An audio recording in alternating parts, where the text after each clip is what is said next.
All right, I got to figure out a better way to do this. But what is going on, everybody? Hopefully everything's going good. Because we did have some tech issues before we started, but we are here.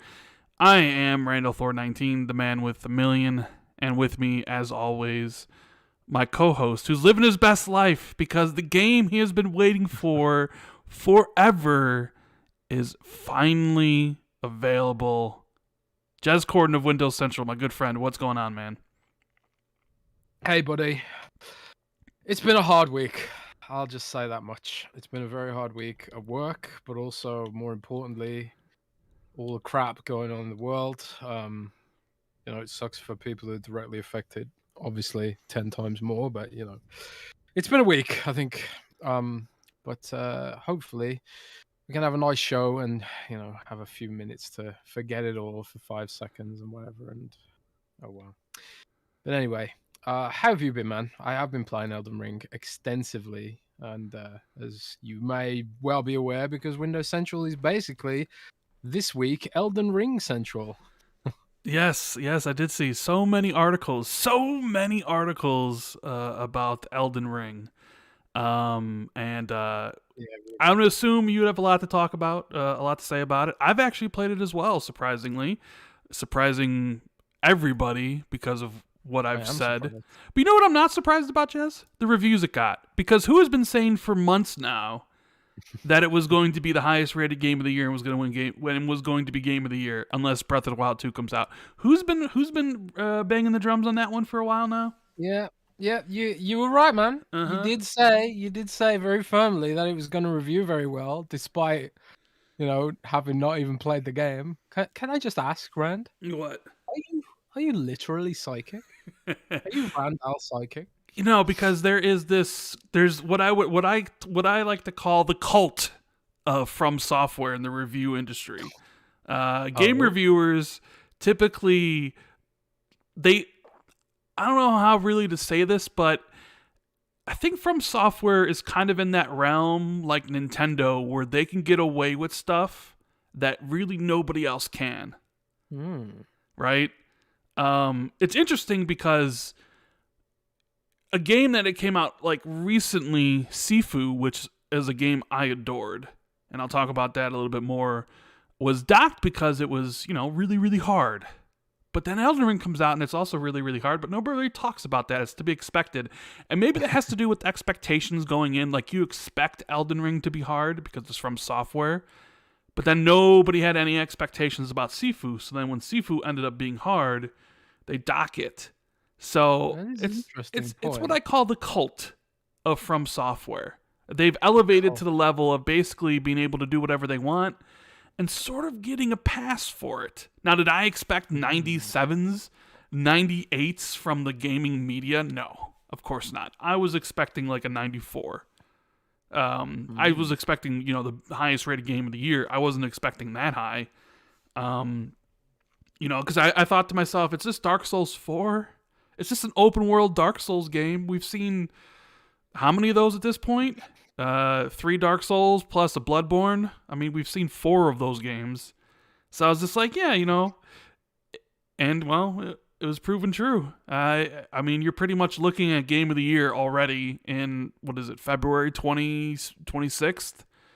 Nothing. Yeah, nothing's going to touch Elden Ring. I think like even Starfield's going to have its work cut out. But who knows? Maybe Starfield's got like some really... We don't know anything about Starfield. Maybe it's got like some amazing killer features that will just blow everyone away. Like you'll be able to build a spaceship and just fly anywhere you want or something. We just don't know. We don't know a damn thing about that game. It's almost a bit weird how little we actually know how it plays beyond being, your standard sort of Bethesda style RPG. But I don't know. It's going to be interesting to see where Starfield lands, I guess. But yeah, I also did not expect 97. Like, it's the highest rated game of all time now, next to Super Mario Odyssey, which I genuinely can't understand why that game is 97. But maybe it's like you say, it's the cult of Nintendo, right? Oh man, I don't know. But yeah, we'll get into that in a bit. But Rand, I Yes. got to ask you something, man.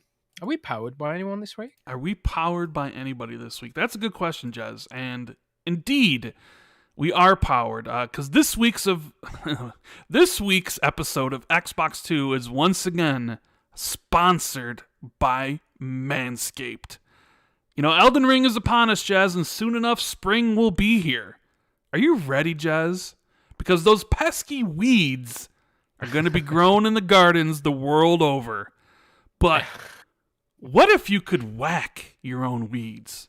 Using tools like Manscaped's Lawnmower 4.0 ball trimmer and the intricate but powerful Weed Whacker ear and nose hair trimmer, you know, you gotta cut those ear hairs, you gotta cut those nose hairs if you want to be an Elden Ring god. You can keep your personal garden in tip-top shape with the code XB2. That's the letter X, the letter B, and the number 2. So use code XB2 in the checkout at manscaped.com to get 20% off, and Jez will put the link in the chat. And you'll get free worldwide shipping, 20% off on the company's massive selections of men's gifts and grooming products. So thank you once again for Manscaped for sponsoring yet another episode of the Xbox 2 podcast. We appreciate it. So yeah, you gotta.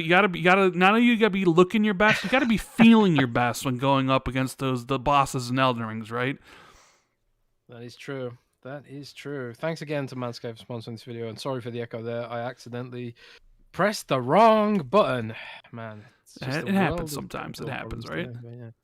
It does indeed. Live podcasting and all that gubbins, but yeah.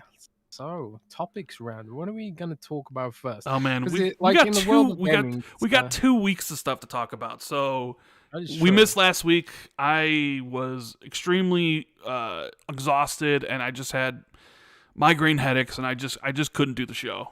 It just would not have been a fun time for me or Jez. So we decided to skip and refresh ourselves, and here we are on a Saturday because yesterday me and Jez I had family over and it would have been impossible to do the show, and you were extremely tired from writing all these Elden Ring guides because hey, that's what everybody's searching for right now, right?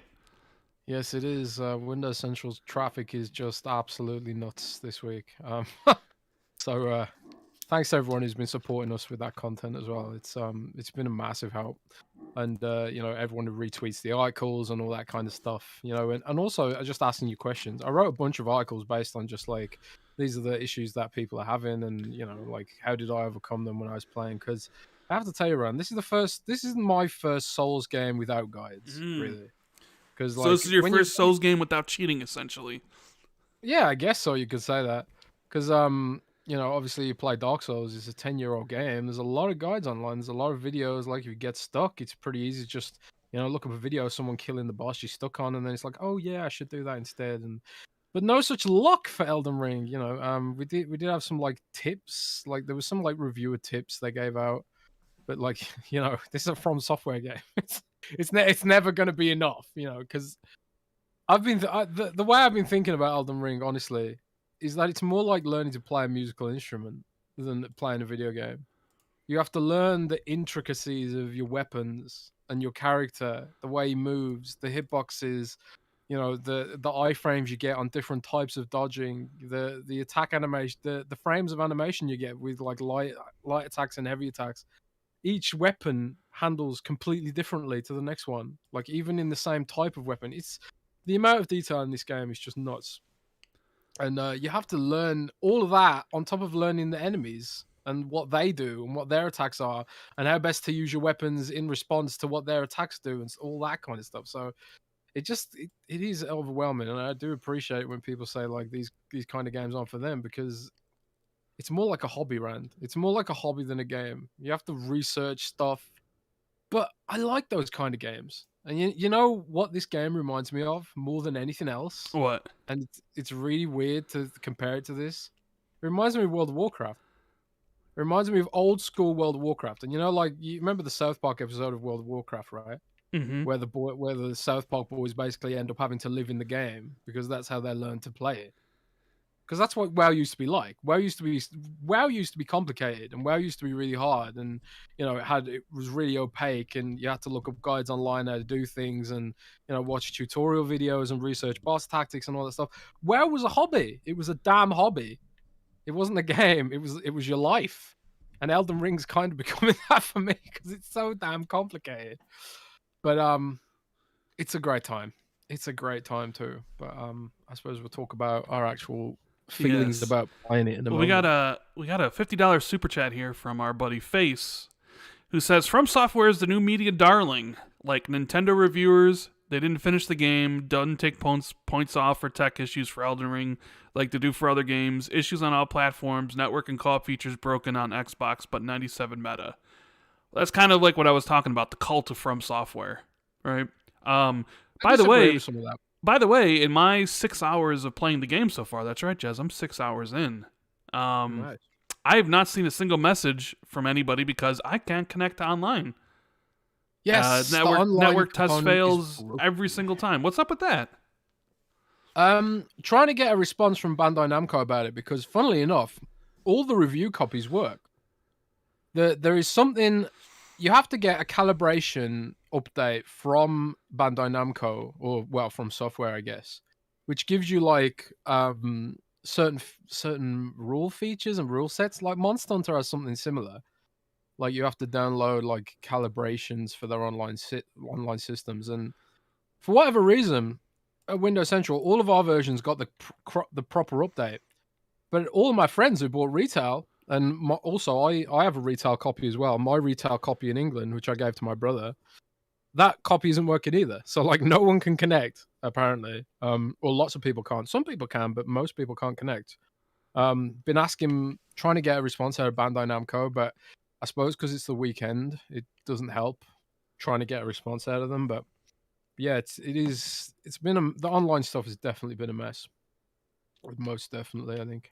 And I noticed that even though it blew up on PC like 800,000 concurrent the day of, it has mixed reviews on Steam now because of all the performance problems that the game supposedly has on PC. Now, I'm not playing it on PC, so I don't know, but I definitely have seen people talking about it.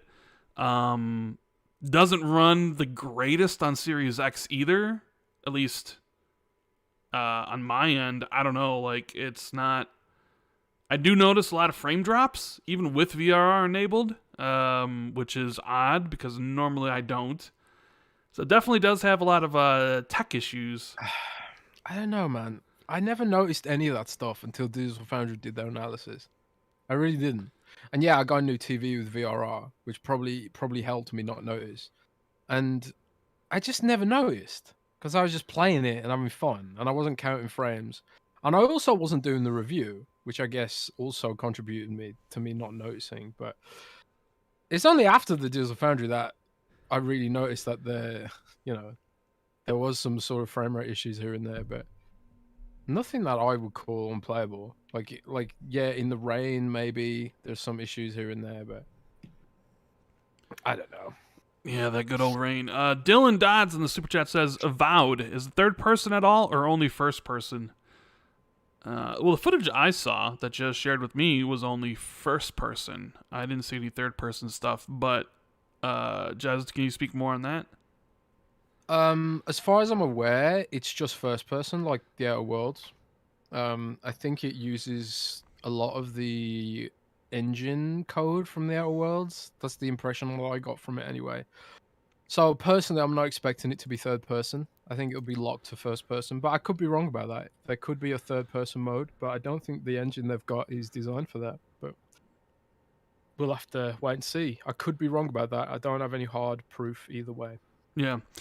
Flame has been a member for 9 months. Thank you. Says, good afternoon, guys. Thank God, Rand, you're okay. Jez was scared last week and putting up missing posters all over Twitter. Have a great show, guys.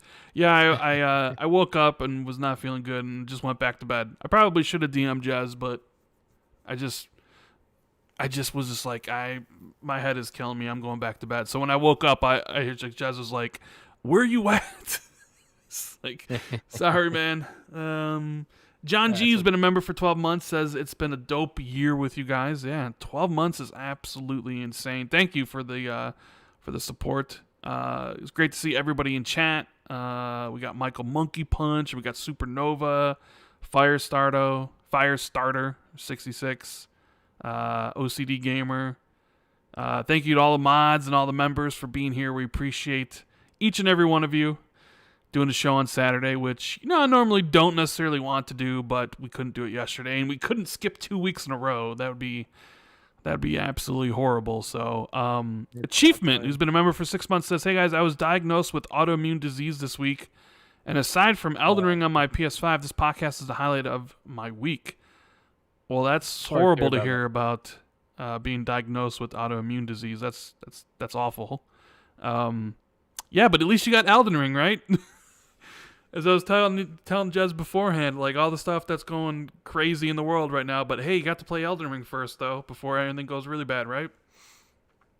Indeed. And Supernova says, if the news of Fallout New Vegas 2 is true, does Obsidian know how to deal with the Creation Engine 2, or is it Unreal Engine 5?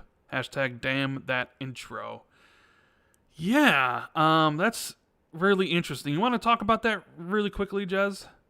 New Xbox game leaks from the one and only Grubby Grub, Jeffrey. Yeah, Grubby Grub. Since it's always interesting to me when you two kind of go back and forth in your leak game, right? 1 week it'll be Jez leaking, some project or whatever. He'll tweet out "Buena suerte" on Twitter.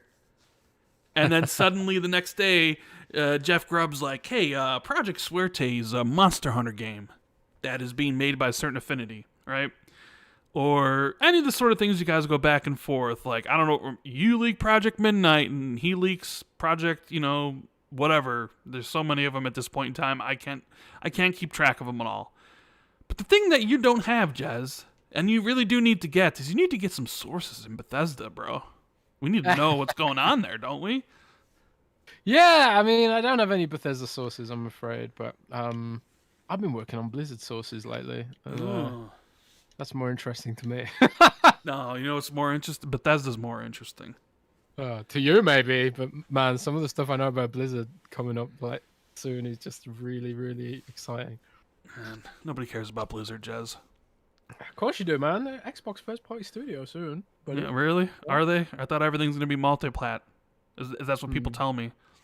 I guess we'll have to wait and see. Anyways, so in the latest episode of Grub Snacks, Jeff basically said that there are internal discussions going on at Microsoft and Obsidian and Bethesda about the idea of Obsidian working on Fallout New Vegas 2.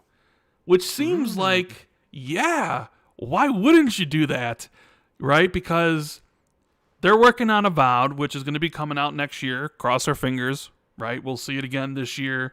Gameplay with a date in 2023. Then they got Josh Sawyer's game potentially coming out this year. If not this year, then next year. Grounded's supposed to hit the 1.0 release. They're also working on Outer Worlds 2, which I think is set for 2024, right, Jez? Like around that time frame? Yeah, something like that, yeah. And then the question is, like, what do they do after that? Well, now that you own Bethesda and you own the Fallout IP, people love Fallout New Vegas. And people have wanted a sequel for quite some time.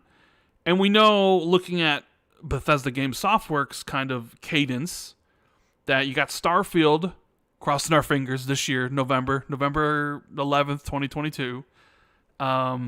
But then probably at least 4 years, if not more, for Elder Scrolls 6. We know that's the game they're working on after that. So you're looking at like 2026 for the next Elder Scrolls. And then, okay, well, Fallout 5, probably another 4 years. So you're looking at 2030 which is quite some time away, assuming there isn't any more pandemics or things happening in the world to delay game development, right? Yeah. So why not have Obsidian make a Fallout game to kind of bridge that gap? After maybe they finish Avowed, maybe if the team wanted to, be like, you know what, let's do a Fallout New Vegas 2, so at least there's a Fallout game before an actual, Fallout 5. And I think that makes a lot of sense. I'd be totally down for that. As long as it's something Obsidian wants to do, I would totally be down for that. What about you? Yeah, Obsidian made a better Fallout game than Bethesda did, to be honest. I think Fallout, personally, I don't know if you agree with this, Rand, but I think Fallout New Vegas is the best one. Do you agree with that? Hello? Am I disconnected? Can you hear me? Yeah, I can hear you. The only Fallout game I've ever played is 3. I didn't play 4, and I haven't played New Vegas. God, I told you I'm not. Me, man. I told you I'm not the biggest me. fan of Fallout, man. I always tell people that me, dude. I'm an Elder Scrolls guy. That. I'm an Elder Scrolls guy. But they're kind of similar, no? Not really. I don't know. I just don't really care for the post-apocalyptic stuff. It's not my bag. Okay, well that's fair. But I don't know. As an RPG, I think Fallout New Vegas was the best one. Like, you could kill every single NPC in the game without breaking the game. Like, you could ally with any faction, even the evil ones. You could do anything in that game. It was closer to like Oblivion with how detailed the stuff you could do in the game was. Like, there was so many different outcomes of different quests, different NPC interactions, and just tons and tons of RPG goodness, which just wasn't present in Fallout 4. Fallout 4 went like, I don't want to describe it as Far Cry-esque, because that'd be really harsh. But it went double down on the shooter stuff, and it improved the shooting mechanics a lot. But the questing in it was really bad. I thought the questing in Fallout 4 was really poor and unmemorable, and none of your decisions mattered. And they sort of went for this dialogue tree system where it was like almost Mass Effect-y, where you had 4 options. 2 of them would be yes sometimes, and 2 of them would be no, and they'd all lead to the same outcome. It was just poor. It was poorly done, I think. They sort of lost their roots a bit on what made a good RPG, and that sort of, even though Fallout New Vegas was panned at launch, and a lot of people forget this, but Fallout New Vegas was buggy as hell as launch, and I'm not just talking about like frame rate stuttering here and there. Like, you'd walk into a house and there'd not be a floor, and you just fall through and die. There's loads of bugs in that game.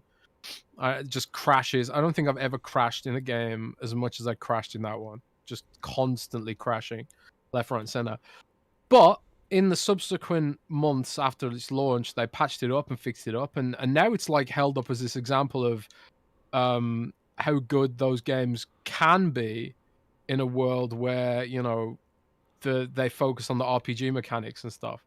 And so a lot of people like this idea of Obsidian tackling Fallout again, and I think it's good for 2 reasons. Obsidian, I don't know what it is, but I think Obsidian does humor better than Bethesda does. Bethesda's really good at the sort of more serious RPGs like Elder Scrolls and stuff, but Obsidian, like, they're really good at that sort of sarcastic kind of humor that I think Fallout needs. And I don't know if Bethesda really sort of still has it in them to do that kind of stuff. I could be wrong about that, but I don't know. I think Obsidian does that better.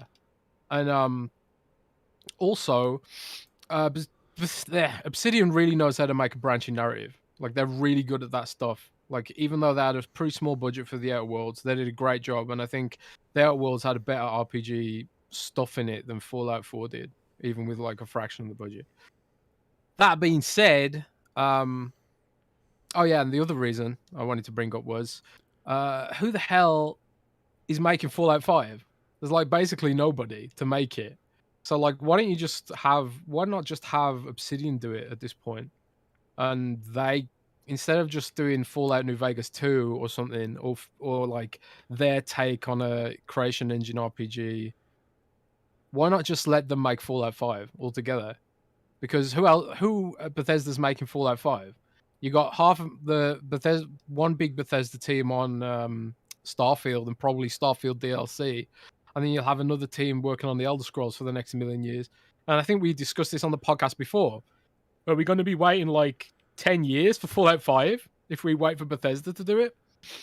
So maybe after Avowed, maybe after Outer Worlds 2, we get all of Obsidian working on Fallout 5. I would totally be down for that. And but ultimately, it depends if Obsidian want to do that at the end of the day, because it's their studio. And I think it makes more sense for them to do Fallout New Vegas 2. And but, then like New Vegas, or do you mean like, I don't know. I don't think it makes a lot of sense for Obsidian to do Fallout 5. Why not? Because people have wanted a sequel to New Vegas for I don't know how long, and if you could actually give it to them, I think it's what people want. I think people would be happy with. They want to go, but is it that they want to go back to Vegas specifically, or do they just want Obsidian to do Fallout? Because they haven't done that before, where they go back to the same place that they've already been to. They've not done that before, so I don't know. That's kind of weird to me. So you think it'd be better for them to actually do Fallout 5? Yeah, I do. Yeah. Okay. Because like we've already seen Vegas, and we've already seen Nevada. Like take Fallout to a new place now. Like that's usually how it goes. Like every game is in a new city, or a new region or whatever. Like they could do, I don't know, Fallout Chicago. Fallout Chicago, yeah, there you go. Well, it doesn't necessarily have to be New Vegas 2. What if? Yeah, I mean they could go somewhere else. So, but then it would be Fallout 5, wouldn't it? It wouldn't be a spin-off. I don't know. Well, we're also assuming this is happening. I mean, it sounds like this is years and years away. So even if they do start working on it after Avowed and after Outer Worlds 2, you're probably even still looking at like just as long for Fallout 5 from Bethesda. I mean, if you figure the Avowed team starts working on it after 2023, say they start working on it in 2024, it probably takes 3 years. You're probably still looking at 2027, 2028. So That's true. You're just it's it's just a long time, right? And then what happens if Starfield becomes big? Like if Starfield becomes the next huge IP, do you do Elder Scrolls 6 and then do Starfield 2 afterwards, and just kind of sit Fallout? Like, what if Starfield becomes that big and people want a sequel to that? Are you gonna keep them waiting forever? Because they'd have to figure that stuff out. But the other thing I think Jeff speculated about was the remaster situation. We talked previously about Gears essentially getting a remaster, potentially maybe next year, maybe in 2024. Yeah, like Gears Collection. But it's already been remastered, hasn't it? Well, like the Phoenix, like remastering Gears 1, 2, and 3. But they already remastered 1. No, one is, but not 2 or 3, and not Judgment. Okay. Remember, this was a rumor. This was a rumor that our buddy Special Nick over at Xbox Era brought up. I think Jeff talked about it a little bit more, even though he was speculating on it. And he said, sounds like, might be happening. But then he also mentioned like Fallout remasters as well, which is, I think, something me and you said should probably happen, considering there's not going to be a Fallout game for some time. You might as well remaster Fallout 1, 2, 3, and 4 and put them out in a big collection. Because why not? You own the IP. You might as well do it. Might as well get something out of it, so people who love Fallout have something to play for the next 8 years. Next 8 years. God, it's kind of crazy when you put it that way. And it is literally going to be 8 years. But yeah, you're right. I don't know. I just wonder like how they're going to go about it. Like how do you remaster like some of this stuff? Because the creation engine's weird. Like are they literally just going to port the game to, or just rebuild it on the new creation engine or something? Because one of the things about the creation engine is that it's sort of designed for these like rapid deployments of handcrafted open world RPGs, basically. So one of the reasons the games are so big is that the engine's supposedly easy to iterate on when it comes to adding content, which is like Fallout 76, love it or hate it, they built that world pretty damn quickly, and it is a huge map like Fallout 76, even if you're not into the game. So I don't know. I just want more Fallout, man. I don't care how I get it, when I get it, stuff like that. Just make it. Just give me more Fallout. You We need do more Fallout, care about when you would get it. Well, probably, considering it could be Think years. about it. You'll be years. you'll be 50 by the time you get a new Fallout game. Yeah, yeah. Maybe I'll be just too damn old to actually play these kind of games anymore. Yeah. But I'm okay though. I'm okay for games at the moment. Do you know why, Rand? Why? I got into Souls-likes now.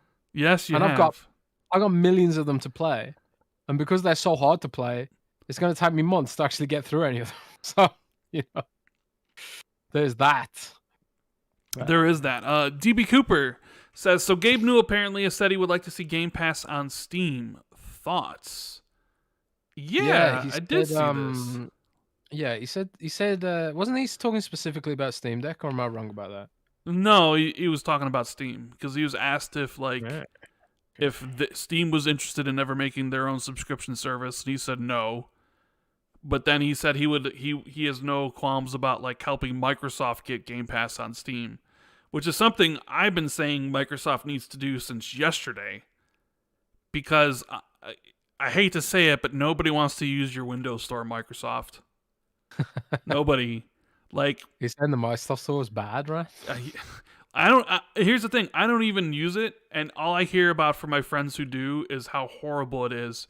Which is odd, considering Microsoft's a software company, and they've had years and years to make their Xbox app on PC actually usable, and they've struggled with it, and to the point where like nobody wants to use the Windows Store for Xbox games, even though they're free through Game Pass.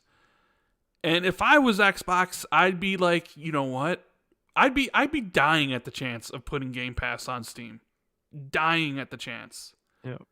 I don't know what sort of concessions you'd have to give Steam, if it would have to be a strictly first-party Game Pass where it's just like first-party games and no third-party stuff or whatever, but like want to talk about growth? You want to talk about new subscribers? The PC market is Steam, which I know people will be like, oh, it's a monopoly or whatever, but like it's more monopoly simply because it grew to be that. Right? Even though there are other launchers out there and other storefronts, but like mainly people use Steam. I would be jumping at the chance to get Game Pass on Steam, personally. Yeah. I think they definitely should put it on Steam. Like, it's hard to deny that Steam has got the software maturity. Like, I'm not a big fan of Steam's interface either. I think it's really bloated and inconsistent. Like, there's a lot of weird shit in the Steam. There's a lot of inconsistent design languages in Steam because it is old and it's got overlapping stuff. So like, it's not the prettiest software in the universe, but unlike the Microsoft app, it actually works, at least. So, that is pretty important. And I do like the point you made, Rand, where it's like, even though, despite how good the value of PC Game Pass is, people still don't want to use it just because of how horrible the app situation is for that platform. Like, the PC Game Pass app is terrible. It's horrible. It's slow. It's clunky. It's ugly. It doesn't work properly. And they are sort of slowly updating it, but it's still a million years away from being anywhere near to what I would call acceptable software for a PC platform. And it's hard, man. It is hard to keep up with like what Steam's done, because they've basically got to catch up to 15 years worth of refinement from Steam. Like Steam, the launch version of Steam was nowhere near as good as it is now. But I don't know why they don't just, take it a bit more seriously. But I've heard that like one of the issues the PC Game Pass app has is that there's a sort of organizational rift, there's almost a corporate political problem, because the Windows Store team, they're responsible for part of it, and the Xbox team's responsible for another part of it, and they have to sort of wait for each other. And then you've got like middle managers who are like protective of their turf or whatever, and ultimately it leads to a worse product for the end user. Because let's face it, there are a few services that, you know, have as big ambition as there is versus how good the quality of the service is than the PC Game Pass app.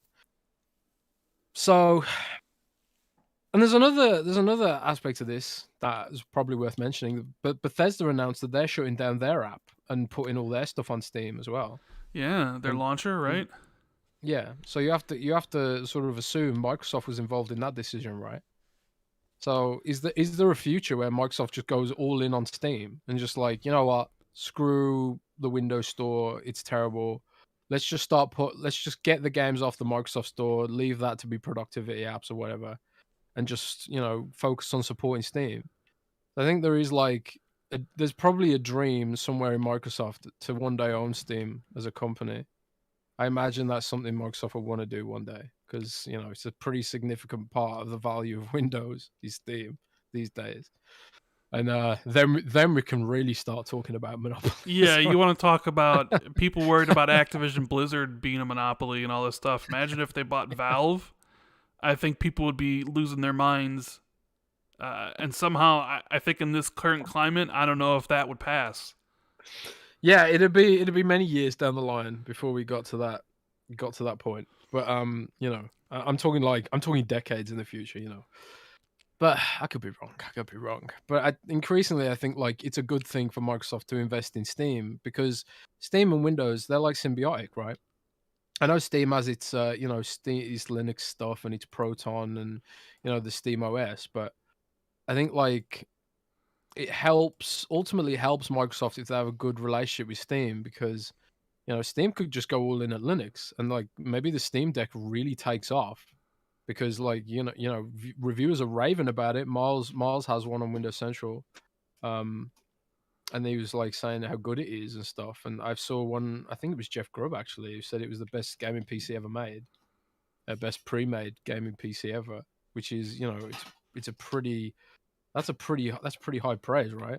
You're talking about companies like Alienware and stuff that have been doing it for decades, and Razer invested millions and millions of dollars, and then Steam just comes in and like, yeah, we own pre-built PCs now, because it's not just a handheld. You can dock that thing. You can plug it into your TV. You know, if you're someone who's like, I want to play PC games, but I don't want to spend a crap load of money, but I also want to, you know, play games on my TV. You can dock the Steam Deck like a Nintendo Switch. It's a really, really great piece of hardware, you know? And I think obviously Microsoft would want to get PC Game Pass on there, but like, will they? Will they do it? Or will Microsoft make its own handheld? Because that's another, you know, aspect of this. Because I've heard, like we said on this show before, I've heard that Microsoft has been experimenting with handheld devices. Um, will that actually take off and do anything? I have no idea. But, you know, Be interesting if they believe, tried. right? It'd be interesting if they Yeah. actually tried to make a handheld, like an actual proper handheld. Yeah. But it's like, do you need a proper handheld if you could get Game Pass on Steam and people can use the Steam Deck as Game Pass sort of thing? And, you know, because if Game Pass was there, like that'd be a perfect way to get a lot of people to access it, and that would be your mobile device. I don't know. I think they should try to do whatever they can to get that service on Steam, because I don't maybe I'm a little bit pessimistic on Xbox's and Microsoft's chances to kind of break into the PC market with their own app. Yeah, it's going to take great games, and Starfield's going to be big on PC, but I think even with you offering it on Game Pass day one, I think most people, most PC gamers are going to look at Windows 10 Store and be like, no thanks. I'd rather actually spend $60 and play it on Steam. And, you know, if that's if you're looking at the PC market as like, well, this is a growth vector for Game Pass, but unfortunately the consumers on PC don't want to use our store, we might have to like do something about that. I don't know. I'd be putting if Gabe said no, you'd be like, ah, whatever. But like Gabe's like, yeah, I help out.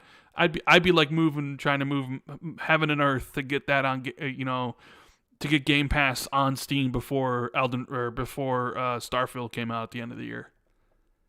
Because then you could have like,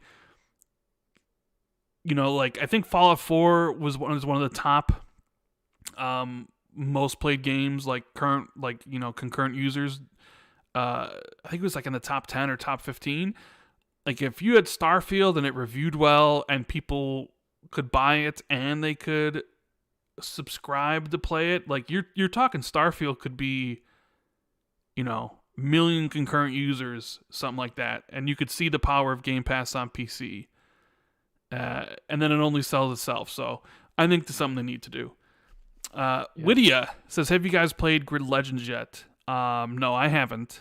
I don't think Jez has either. I don't think Jez is very interested in Grid Legends. That? It's a racing game from Codemasters.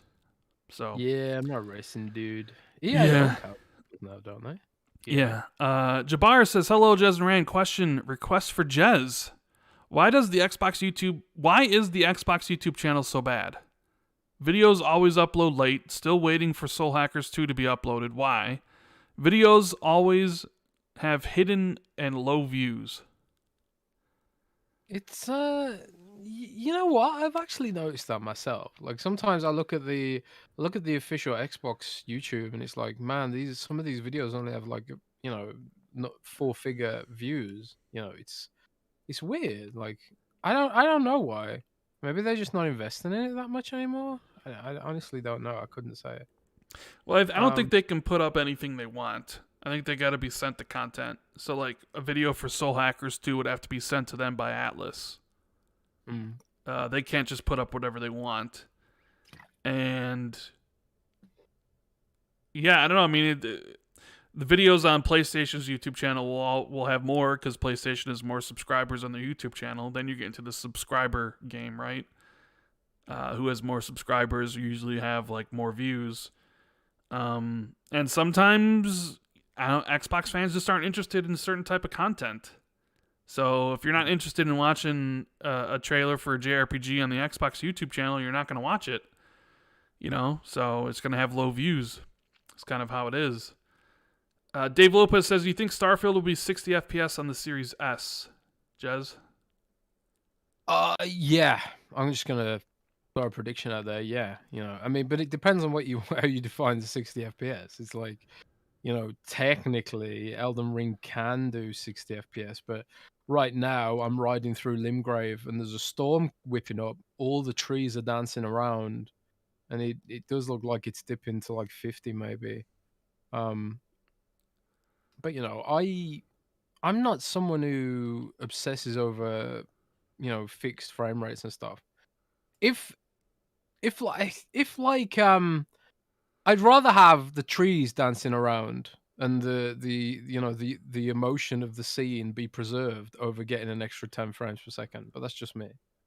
But yeah, I think they will aim for 60 frames. They have to, right? Are you sure? I mean, because I think we talked about it before, but are we absolutely sure that they're even aiming for 60 frames with Starfield on the Series X? What if they just do your filmic 4K 30 and they don't even have a performance mode? I cannot for the life of me see that being possible. Maybe they'll do like 1080, like 1440p or 1080p 60. There will definitely be a 60 frames per second mode. Like there better be. People will riot. Like you'll riot, right, Rand? You'll riot. I will not. I am over 30 frames per second at this point. So, yeah, I would be incredibly disappointed if Starfield came out and was like, we wanted to cram as much visuals into the game as possible, so we're going to, maintain 30 frames. I would be very disappointed in God Howard. So, yeah, but does it have it for the Series S? Series S is kind of missing 60 frames mode. for Dying Light 2, I believe it was, right? Yes, Um, right.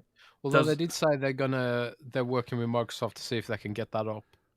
does Elden Ring have a 60 frames mode on Series S?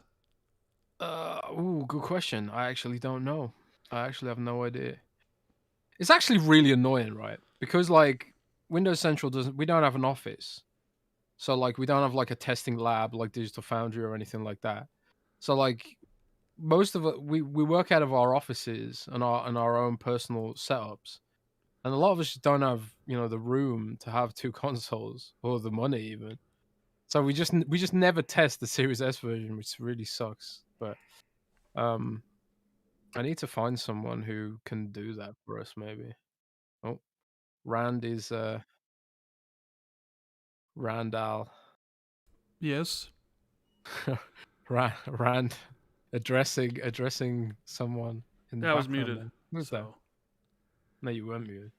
well, I was Oh, right. muted to You were them. muted from the stream? I was muted Oh. for them, but not to you. Yeah. Well, now they know because I was just talking about it. Oh yeah. Well, anyway, where was I? I don't know.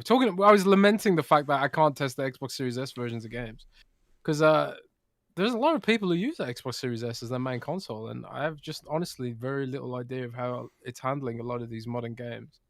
I did have it for a while, and it was my only console in Germany for a while. But then Chivalry 2 was 30 frames on Series S, and I was like, I've got to get a Series X now.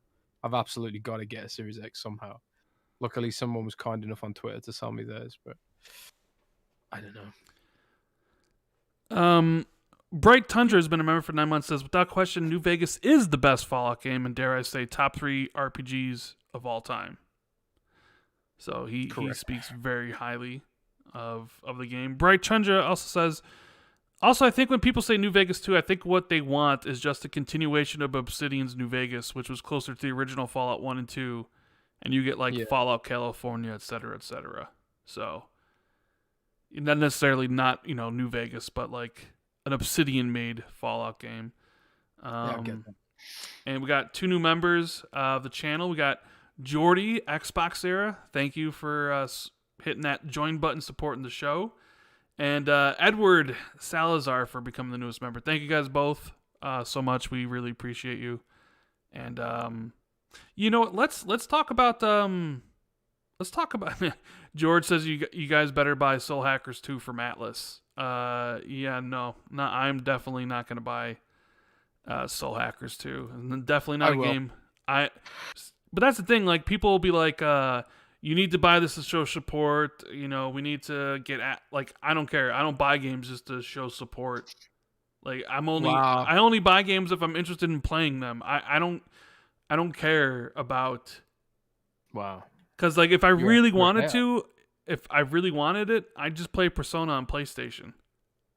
I have the means to play Persona. I'm not buying a game simply to further the agenda of getting Atlus games on Xbox, because I just don't care, and that's not something I want to spend my money on. Just admit that you're a hair, Rand. You're a hair. I'm sorry. Why would I buy a game if I'm not going to play it? Maximum hair. Why wouldn't you play this? Why would I? Because it's cool. It's about hackers, and actually, I have no idea what the game is, to be honest. It's a turn-based JRPG, I guess. But don't you think it's so random that Atlus supports Xbox with this game? Like, the game, like, a franchise very few people have heard of. Why this game? It's so random. Like, it is very random, isn't it? Why not Shin? They don't support Xbox with SMT or Persona. They support Xbox with this tiny franchise that not many people know about. That's strange, man. What is their strategy? It's really strange. But could this be a sign, Rand, of change? Could this be a sign that no? I mean, a sign that Persona 6 is coming to Xbox? No. Oh, man. I think Persona 6 will be a PlayStation exclusive, just like the other Persona games. You are out here crushing people's dreams, Randolph 419, the man with a million. Yeah, I Have do you? wonder because the Soul Hacker game's not even on the Switch, which is odd. And it's on It's Xbox. not. No, it's not. I don't think so. When I saw, Eh, what? so That's that's that's weird. No, yes, it's quite weird. that is weird. I mean, it's possible we see older Persona games come to Xbox, like Persona 4 Golden, and then maybe Persona 5 at some point. But new Persona, I think, will be strictly, a PlayStation exclusive whenever that does come out. And I know, I do really like what everyone's idol Goto said in the chat. Atlus has no strategy. They're all on acid. It yeah, is so weird that it's not on Switch because that looks like an ideal Switch kind of game, but whatever. It's just weird. And then Ed says Stratty's Microsoft dropped off a bag of dollars. I mean, do you think Microsoft paid for this? Do you think Microsoft paid for Soul Hackers 2? Do you think this is like literally like a content acquisition deal? I don't So know. I don't know because I struggle to also think why the game's not on Switch. Did Nintendo not pay then? yeah, maybe. It's weird, dude. I don't even know. It's weird, bruh. It is I don't definitely know. weird. Chiefman says Fallout 3 versus New Vegas. Do a poll to settle this. Settle what? Is there a big debate about 3. Fallout 3 versus New Vegas? Yeah, do that in the chat. Do Fallout 3, Fallout New Vegas, and Fallout 4 in the chat, and Fallout 76. Why not? Like as what? As a poll, which is the best? Which is the best Fallout game? 3. I mean, we won't count 2 and 1 because they're very very different, and not turn based. Actually, they are turn based, aren't they? I don't know. They're not active battle. They're tactical strategy game, RPG, whatever. But do Fallout 3, New Vegas, and Fallout 4 at least, and see what people think is the best. I suppose we can skip 76 as well, maybe. No, I mean I'll put Fallout 76 in there. Oh, Fallout 76. I'll also put that poll up on Spotify as well when we go. So for those who are listening after the fact, this poll will also be up on Spotify if you want to participate. I'm gonna vote. I'm gonna vote in there myself. Anyways, let's talk about your game of the year, Jez. How do you know it's my game of the year? Because I know it's your game of the year. I don't even need to go through the rest of the year to know what your game of the year is. It's Elden Ring. So tell the people how you were so frustrated when you first started playing it and how you hated the game. I didn't hate the game. No, you see, he's lying, people. He's lying to every single one of you because he was telling me about the game when he was playing it early for review and how much he didn't like it because he couldn't cheese it like he could other Elden Dark Souls games because he couldn't use his sorcerer to one-hit enemies and he couldn't use a guide to find out where stuff was. He was in my DMs complaining every single day about how bad the game was and how he wasn't having any fun and how it was such bullshit and how Miles Dompier was bad.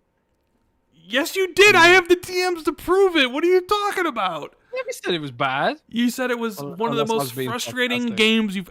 And then you had to start over because you didn't know what you were doing. Tell the people how you feel. I actually didn't start over. I stuck with my character. But what happened was, basically, I fucked up my build really badly. And I know that now, after the fact.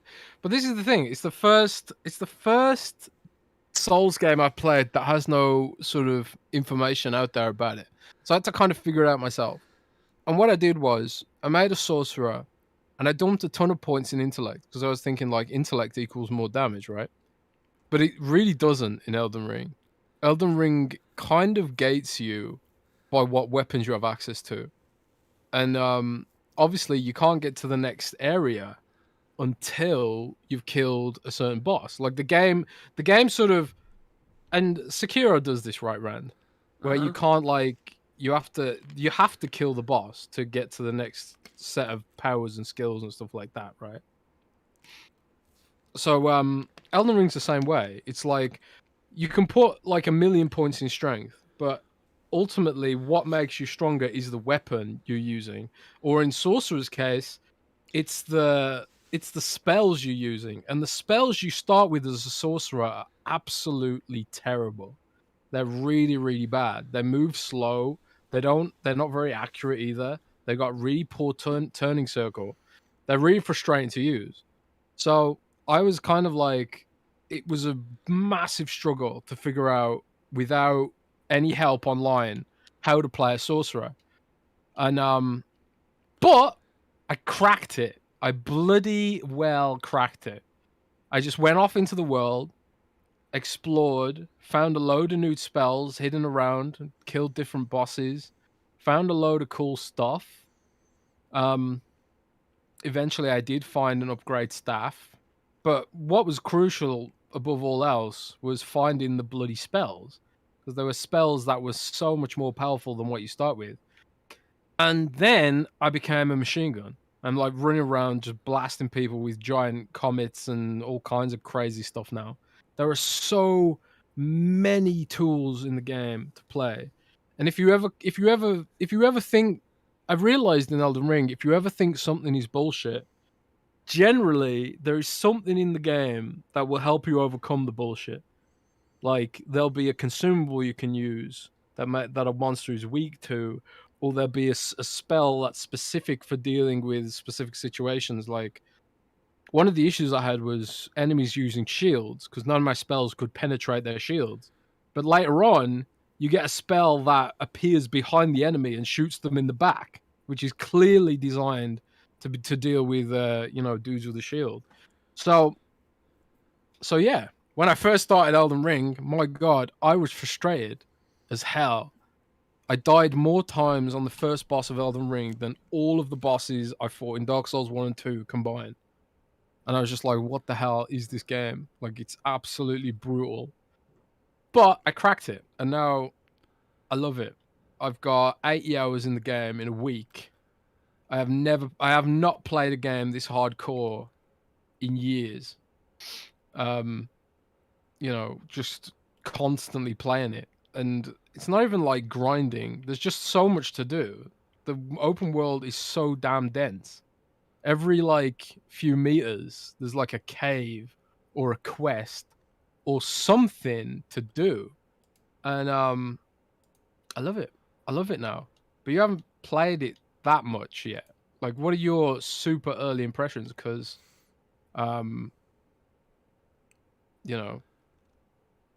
you've only played it for a few hours, right, Rand? Yeah. I've only played it for a few, but I'm gonna get a couple of these super chats in here. Eduardo says, "Hey Rand, fellow Chicagoan here. First time making your live, but listen religiously. Twitter is at Eduardo Salas07. Jez blocked me. Can't make it live, but try to support through Engamage. I DM'd you. Sorry, Jez. You blocking everybody. What's up with that? Oh man, the block button's been getting a workout this week. I don't know. I'll look into it. Yeah, you know how many people come to me and be like, "Hey, Jez blocked me. Can you do something about it?" And I normally do. Be like, "Yeah, no problem." I'll be like, "Hey, you blocked this person," and then you'll be like, "Okay." But you do have a lot of block. You do block a lot of people, Jez. It's because I get so much crap thrown my way. I just have like a really low tolerance threshold. Like if I didn't block everyone, I think I'd go mad. So like at the first sign of trouble, I'm just like, I can't deal with this, and just I'll think like I'll examine it later, and I'll come back to this later or whatever. But I don't know. Felipe says Fallout 76 is underrated, especially with FPS boost. Eduardo says, "I promise I wasn't bad or toxic. I can prove I always engage and post what you guys have to say. You two have introduced me to the community. Sorry, Jez." And Supernova says, "What does John Johannes do? 5 years passed since the release of Evil Within 2 at this conference. Do we know what John is developing?" You have any idea? Evil Within 3, Jez, perhaps? I have no idea. I would love it to be Evil Within 3, but I honestly don't know. Yeah. Don't know, I'm afraid. And as for the poll of what is the best Fallout game, Fallout New Vegas is currently winning with 250 votes. 52% say Fallout New Vegas is the best. 25% say Fallout 3. 18% say Fallout 4. And 6% say Fallout 76. So, Elden Ring. Elden Ring. Elden Ring. So Xbox sent me a code for Elden Ring. And I was like, okay, yeah. They asked if I wanted one, and I said sure. So thank you to Xbox for sending me a code over to try out the game. So I was like, all right, well, I got the game. I might as well play it. And it's going to be a surprise, Jez, because I love Sekiro. I think I've told you before, and I've said it on the show, I adore Sekiro. It was my game of the year 2019, and it did win game of the year at the Keeleys. I love that game. And I have played Bloodborne, and I do like Bloodborne quite a bit. However, I remember when I first played Dark Souls, back when it originally came out, I wasn't a fan because I'm not the biggest fan of the slow, methodical pace that the game has, right? It just never really jived with me, right? And this is going to be weird to say because as of right now, I am loving Elden Ring. It's odd. I don't know what it is. It's like, everybody has their rituals, right? Everybody has what, like my day pretty much is like, I'll get up, I'll look around on the internet, I'll search for things that maybe I can make a video about, and then make a video, I talk to some of my friends, I get online to play Xbox, and after a few hours on Xbox, I'll jump on Netflix or I'll, watch a show, right? And then usually once that's over, I go to bed and rinse and repeat. And, recently I've been reading a lot of books, so sometimes that takes place of the video games. But for the most part, that's how usually my day goes. Is usually I watch some TV before I go to bed. But, so last night I watched, I think like the 3rd and 4th episode of the new season of Ozark on Netflix. And for the first time in I don't know how long, this is like 3 o'clock in the morning, I loaded up Xbox and got back on Elden Ring. Wow. It was just, I don't know, it was like in my head. Like, I was just like, I want to go explore more. And so even though I'm not the biggest fan of Dark Souls, and even though that this is basically open world Dark Souls 4, there's just something about it that is more refreshing than the previous Dark Souls games. Maybe it's the idea of like, I don't have to do this if I don't want to. Whereas the previous games, you were sort of maybe forced through a path. You couldn't like go anywhere else, and it was like, okay. And I know there is going to be the path you have to go to, but like I played for like 6 hours, and I'm just like, hey, I'm going to go all the way out to the west, and I'm just going to explore. And I found a cave, and I fought a boss, and got a cool piece of like shield. And I think I'm like level 23, and I feel like I haven't even scratched the surface of what the game offers. It's incredibly odd for me to feel like this. I did feel like it with Sekiro, so this isn't the first time that I've felt that way with the From Software game. But is this something that's going to last forever? I don't know. But right now, I am incredibly impressed with what the game, how the game's structured and how it presents itself.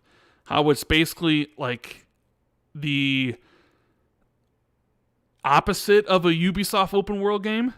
There isn't like, you don't open up the map and are just inundated with like things, icons all over the map where it's like, okay, I can do this. Like,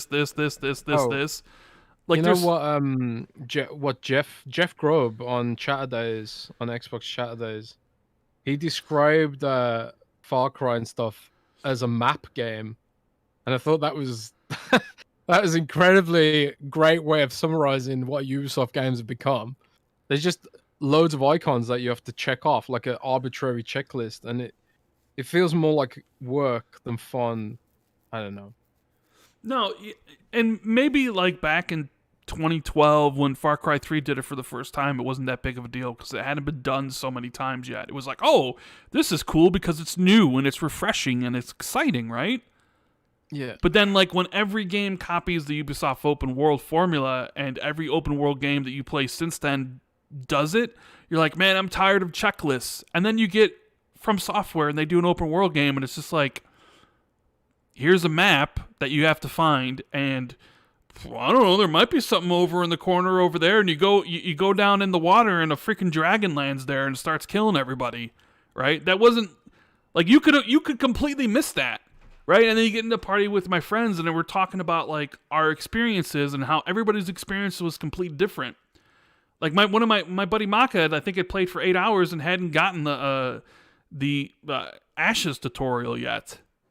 Or whatever, because he didn't find it. And like my buddy Magic played for like 3 or 4 hours and didn't even get the steed and couldn't even upgrade or whatever. So it's like the idea is that like we're all in a party and we're all talking about this game and everybody has a different experience. Like I'm like, there, what happened to you? I'm like, well, I went down in this water thing and I got teleported in a chest, and all of a sudden I'm in this crystal cave with these millipede, centipede looking, dudes, and I am just getting wrecked. I'm like, what is going on? And then I finally escape and I come out of this cave and like the sky is just completely red. It's like the apocalypse has happened. I'm like, this doesn't happen in any other games or look like this. It is, I don't know, man. It is refreshing, I guess, is the word I'd use for it. Yes. Combat is still very much Dark Soulsian. It can be a little clunky at sometimes. But for right now, I don't know. It just like Sekiro's combat was like so much more engaging and so much better, but it had to be because that's what the game was. It was an action game. Like, I don't know, the combat in this, I've always felt the combat in Dark Souls games were just kind of just clunky. Weren't fine tuned. I don't know. I think as you play it more, you'll change your opinion on that, because these games are incredibly precise and deliberate in how they work. So like what you think is clunky is actually you doing something wrong. I guarantee it. Like, you might not like me telling you that, but I'm telling you right now, there is nothing clunky about the combat in this game. Like, everything in it is deliberate. So if you're like doing something in the game and thinking, oh man, this is there's something wrong with this, you're probably doing something wrong. I promise you. What you really have to approach this more like a hobby. You have to approach it like you're playing a musical instrument. Like, every weapon is like, it's like Monster Hunter, really. Like, every weapon has a unique set of animations, a unique range, a unique amount of poise damage they do.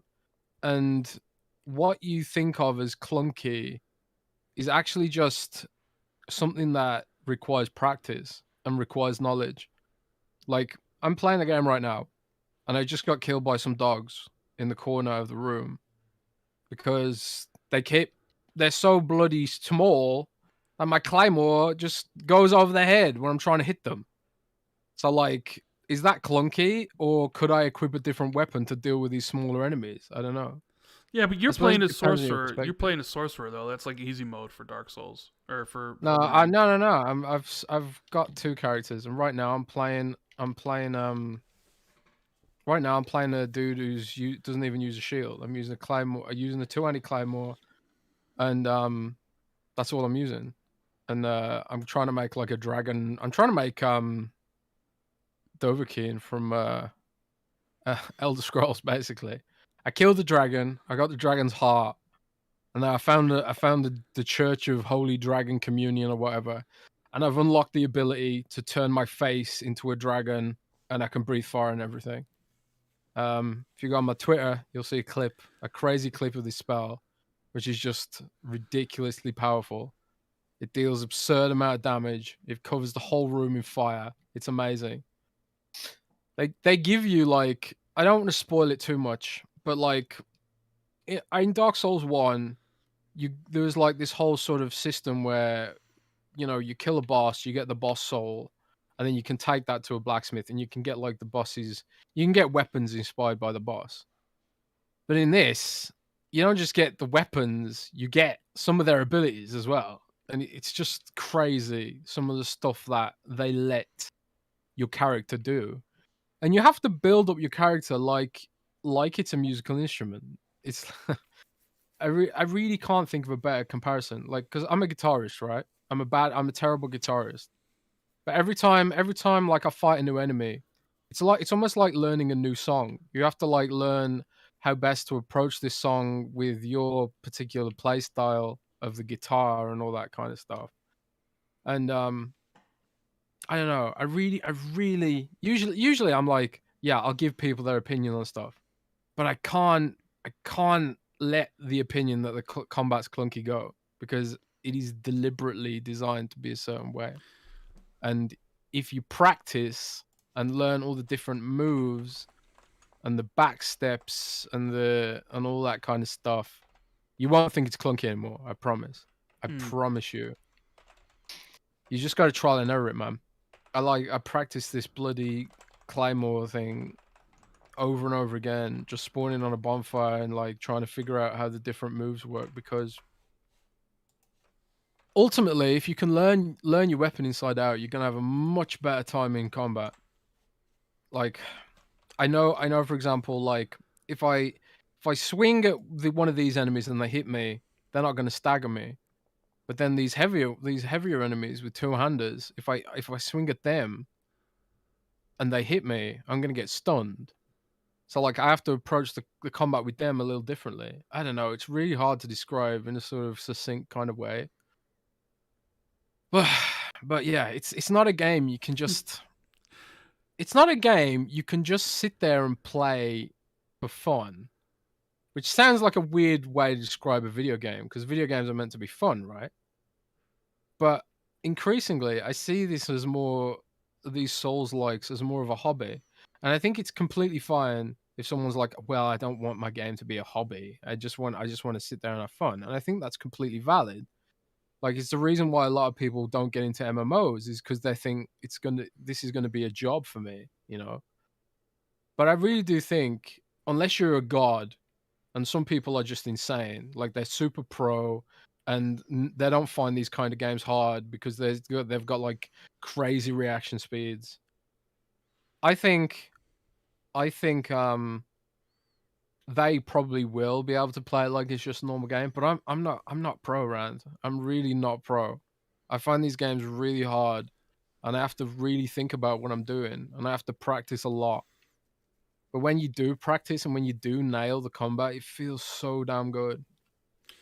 And that's why I don't want them to be changed, because, you know, I have no issue with them adding like an accessibility mode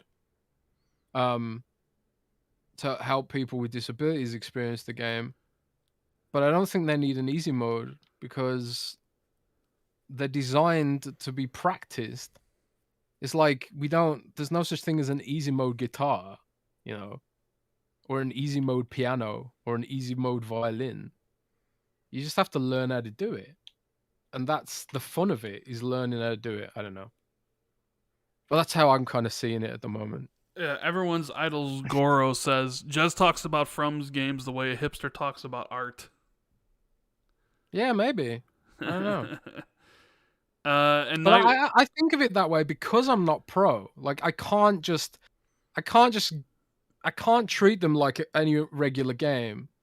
Like, I can pick up an FPS and play it straight away, because it's all in my muscle memory, and all shooters basically play the same. You point your gun and shoot, right? But this is different. It's like Monster Hunter on steroids. Like, in Monster Hunter, you have to learn every weapon. You have to learn every boss's movements and stuff like that. But in this, there's just so many more bosses and so many more enemies and so many more different types of weapons. Like, there's hundreds of weapons in this, whereas Monster Hunter has, like, you know, basically 14 weapon types or something. It's like a fighting game almost. I don't know. Yeah, Nightwolf says, But Jez, I remember having to learn Monster Hunter's combat by each weapon style and learn the monsters. Would you say it's similar for Elden Ring? yeah, it is. It is. Like I think Monster Hunter people who play Monster Hunter, they will get Elden Ring far quicker than people who are not really into those kind of games. And I think like that also is something that really helped me get into Souls likes is the fact that I ended up getting addicted to Monster Hunter at one point. Because it is similar to Monster Hunter, you know, and I think like even From Software has said that Monster Hunter is an inspiration of theirs, you know, because obviously Monster Hunter precedes a lot of these games. But I don't know, they're not for everyone, right? It's like World of Warcraft isn't for everyone. You're not into World of Warcraft, right, Rand? I No, think. I'm not. And I'm sure some people are probably like, "Wait a minute, you said you don't like Dark Souls, but you like Elden Ring, and you just said Elden Ring is Dark Souls." Yeah, I mean I started playing Elden Ring, and I thought to myself, "This is Dark Souls 4." But there's just something about the open world and how it's presented that makes it much more exciting to me, at least, than previous Dark Souls games. Well, But then again, I also really enjoy Bloodborne, so maybe it has to do with, I don't know, the setting.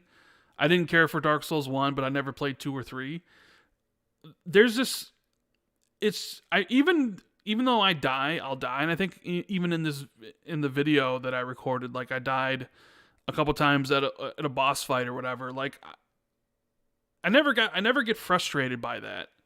I got a lot of patience, so it's like, okay, I die, okay, let me figure out the guy's moves and ways to beat him. So I don't know, like I wasn't sure I was gonna feel like this because I was talking to Miles, and even Miles is like, "Yeah, you're not gonna like this because you don't like Dark Souls." And I'm like, "Okay." And then everybody's just like, "Yeah, you're not gonna like this. You like Sekiro." And I'm like, maybe my expectations were so low for it because I went into them with the mindset of I'm not going to enjoy this game. And then when I actually started playing it and just like roaming around and doing different dungeons and progressing and I started to enjoy myself. Maybe it's because I set my expectations so low because I thought to myself I wasn't going to like it. You know, like I think I've got a theory why you like it more than Dark Souls. As someone who's just recently finished the second run of Dark Souls 1, I think like some of the things that are pointlessly punishing in Dark Souls are removed in this. Like one of the things that I really appreciate them removing in this is having to rush back to a boss after you die to get your souls. Because most bosses in this, yeah, they're probably more complicated by a mile than Dark Souls 1. But you don't have to really invest a lot of stress into getting back to them because they are they almost always have a checkpoint right outside or a bonfire or whatever. Or what yeah, are they called in these sites of grace? Sites of I'm still Grace, which there are a yeah. ton of in the game. Yeah, exactly. There's like way more just gonna call them bonfires. I don't care that they're called sites of grace. They're still bonfires to me. But there's just way more of them. There's way more bonfires. Every boss, every little mini dungeon, every single one has like a bonfire outside of it, and it's never a big effort or a big load of stress getting back to your souls. And I think in Dark Souls, um, especially Dark Souls 1, there were a few corpse runs that were absolutely brutal. Like especially at the start of the game, like if you died and the bonfire would be like a mile away. And like yeah, it's not too hard to run back if you know what you're doing, but it's pretty easy to mess up and then get killed, and then it's like, wow, I just lost all that progression, and it sort of puts a unnecessary amount of stress on the player. So while yeah, you do drop your stuff in this too, it's more like I don't know, it's not as stressful as Dark Souls, and maybe stress is the wrong word. It just doesn't feel like it's such I don't know unnecessary bullshit. Basically, I kind of feel like if I've managed to fight my way to the boss once, like I don't really think it's you know necessary for me to have to prove that I can do it again. I don't know. Yeah, fair enough. We'll see. I gotta play more of it. I mean, by this time next week, I might be like, yeah, I'm done with the game. I'm bored of it or whatever. But after 6 hours, I am very happy I started it. But I do have to say that the other game I played, Jez, which I absolutely ended up adoring, is Sifu. And I think that's going to be. I think it's going to be my top 5 for the year. Like, I'm not much for getting platinums on PlayStation because, I don't really play a lot of games there outside of the exclusive. So, like, getting all the trophies for a game doesn't really strike me. Like, I don't really do that. Like, it has to be a game that I really enjoy. So I did it for, like, God of War 2018 because I love that game. It's a masterpiece. I really enjoy Ghost of Tsushima, so I did it for that game. I also enjoyed Astrobot, the game that came with the PS5. I thought that game was a lot of fun. And I think I did it for the Pathless because I really enjoyed that indie game. So normally when I play a game on PlayStation, I do the bare minimum for trophies, unless it's something that really speaks to me. And it was Sifu, bro. Like, it is such an amazing game. And it's maybe the closest thing to an experience like Sekiro that I've had, which may be why I like it so much, because even though this is a martial arts game, what it has in common with Sekiro is the idea of, like, breaking your opponent's structure and basically beating them, killing them without having to, like, get rid of all their health. And that's one of the things I really liked about Sekiro, was the idea of, like, you don't really have to attack to beat somebody. You could essentially parry somebody to the point where they lose their stamina and then you can beat them. And some of that's also present in Elden Ring. But my God, like, Sifu is essentially a roguelike, Jez, right? There's 5 levels, and when you play through the game, you have until, like, age 75 to beat it. And the game isn't long. Like, right now, I've played it so much that I can beat the game without dying in 40 minutes, right? But clearly, like, 40-minute game, well, that's not a lot to it, but, like, obviously the first time that I beat the game, it took me way longer than 40 minutes. It probably took me, like, 6 or 7 hours. So the game is brutal in the beginning. Like, when you go into the game, you probably think, like, oh, this is going to be like Batman, where, like, I just counter these enemies as they attack me, and I can get through it, but it's not. The game is set up in this way where enemies are ultra aggressive. They're constantly attacking you in teams, and the most important thing you'll learn about Sifu is the idea of dodging and avoiding. It's not necessarily so much about parrying. You know how parry, where it's like, oh, you hit left bumper right when the attack's about to hit, right? But because all these things, you're getting attacked so much, the idea is to, like, weave all the attacks. So you hold left bumper and you press, like, down on the joystick to dodge down, or left and right, and you basically avoid all the attacks, and then you counterattack with your attacks. So at first, when I played through the game, I got to the second level and I couldn't get past it. I was getting my ass handed to me because I was playing the game like how I would play Batman, where, like, you play Batman Arkham City, you attack enemies and then they come to attack you and then you parry them, or you counter them and then you attack. But that's not how this game works. It's a little bit different. And once I understood, like, the proper way to play the game, the difficulty of the game was greatly lessened. But where I think a lot of people have an issue with the game and why they think it's so hard is because every time you die, so you start out at age 20, right? And you will get your ass kicked and you will lose your health and you'll die and you'll come back to life and you'll be 21, right? So you lose one year of your life.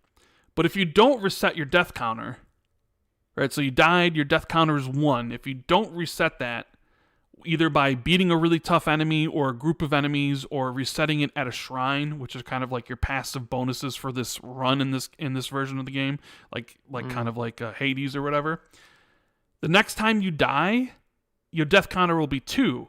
But instead of going from age 21 to 22, you're now going from age 21 to 23. And if you die again, which it's really common, especially the first time when you fight these bosses, to die 6 or 7 times.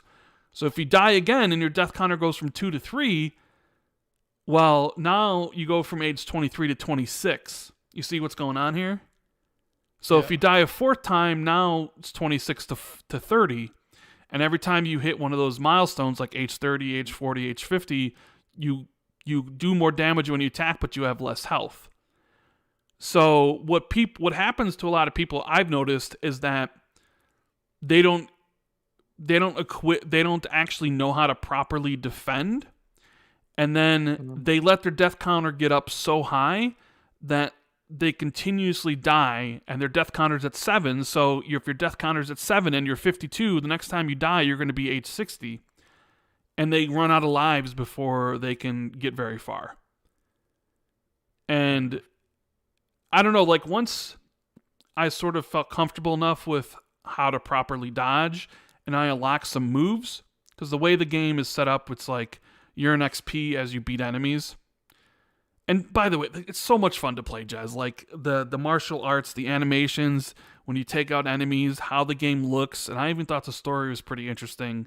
It's just a fun, like I never felt overwhelmed by it because I was having so much fun learning the game and taking down enemies, and unlocking new moves, which you do by, it has this weird system where you unlock moves. Okay, so like, you want to buy, I think maybe one of the most important moves in the game is like a strong sweep, that you have to spend 500 XP to unlock it. And then to permanently unlock it, you have to spend 500 XP 5 more times. So in that run, if you don't permanently unlock it, you essentially, so no, how it works is, because now I'm thinking it's like, if you unlock it and then say you buy 2 of the 5 unlocks for it, the next time you go through, the 2 of the 5 will be done. But then you need to unlock it again and then buy the other 3. But once you've permanently unlocked a move, you permanently unlocked it for like forever, essentially. And because the run doesn't take that long, like I could beat level 1 in like 5 minutes. You're going through it, and the more you play, the better you get. Like it just provided me with that feeling I've been missing since Sekiro, where I was replaying something to constantly get better at it, unlocking more moves, and I could see myself getting better to the point where I struggled. It took me a long time to beat level 2, and then I got to level 3, and I couldn't beat it. But then the second time, I did beat it. And then I finally got to the final boss, and I beat the final boss. You know, I fought the final boss 8 times, finally beat the game. And there's like, okay, there's a trophy for beating the game with less than 5 deaths. And I actually did that. Because every time I went to replay a level, I saw myself getting better. Like, I beat level 1 without getting hit. And I could beat the first boss without dying. And then et cetera. It was such a satisfying experience that I cannot recommend that game. And I love Sifu. And I spent a lot of time playing it because even going for like the sparing all the boss, it was just something I wanted to do everything the game had to offer. That's how much into that game I was. So I think this is why you'll enjoy Elden Ring more, because like I think you're probably more skilled than me at these kind of games. Like I'm not super skillful. A lot of these games do not come naturally to me. I have to practice a load. But that's fine for me because I have like World of Warcraft blood, and you know, I'm the kind of guy who, you know, spent weeks wiping on Nefarian back in the day, while the whole 40 members of the raid had to learn the fight into muscle memory. So, like, I can approach Elden Ring and Dark Souls in a sort of hobby way and, like, accept that it's going to take a load of practice to get through it. But, like, if you're more skillful, because they've made a load of quality of life changes, like those bonfires and being able to, you can teleport out of dungeons now just from the map, which is really, really handy. I think like the sense that Dark Souls is slow I don't think that'll affect you as much as it in Elden Ring because of those quality of life changes. So you can just spend more time playing the game, really, than just walking around. And there's just so much to see. I don't know, but yeah. See, like I know Elden Rings are gonna be your game of the year, but like as of right now, Sifu's mine, and we'll see how Elden Ring gets up there. But I was just shocked by how much I loved Sifu, and it was also fun because my buddy Magic and my buddy Gopher were playing at the same time, and we were all discovering it. Everybody's going for beating the game in under 5 deaths. You had to beat the game by age 25.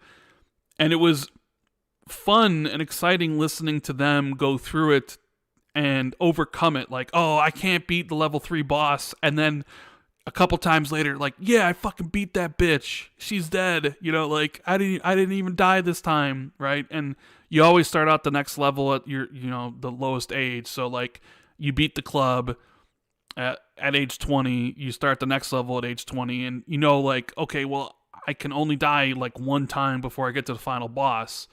It was just, maybe it was the group thing because we were all supporting each other and listening to each other like go through it and helping everybody like kind of figure out mechanics.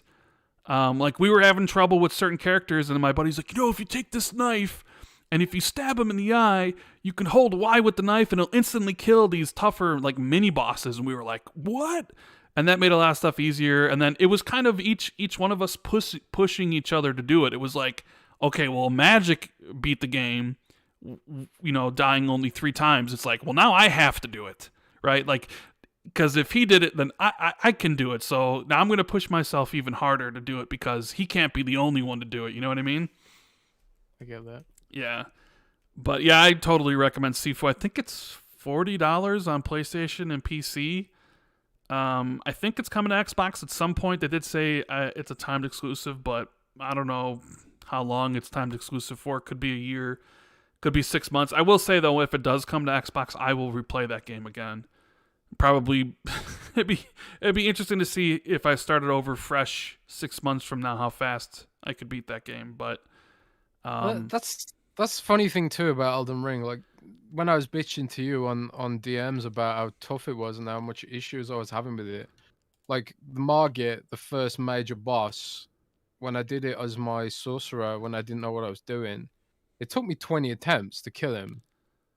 But now, I ran there at level 1, took off all my armor, and killed him in 2 goes, naked, at level 1. So, there's that sense too of there's progression in the sense that you get better gear and all that stuff, but the practice is such a huge factor in overcoming some of these challenges.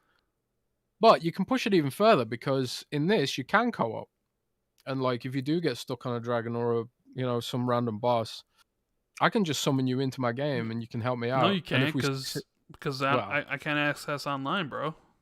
Yeah, okay, the online's broken right now, but you have to presume that hopefully by the end of next week it's fixed, right?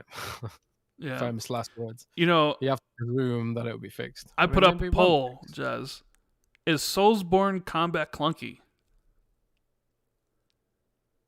57% says yeah. It's okay to be wrong. It's okay to be wrong,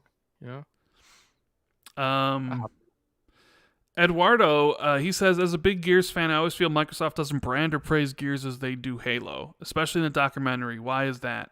Phoenix equals Chief. Because Gears is nowhere near on the level that Halo is. It's plain as simple as that. It's higher, right? No, Gears is probably not even the top 5 franchises of Xbox anymore. Wow. Like Minecraft, Elder Scrolls, Halo, Forza Horizon.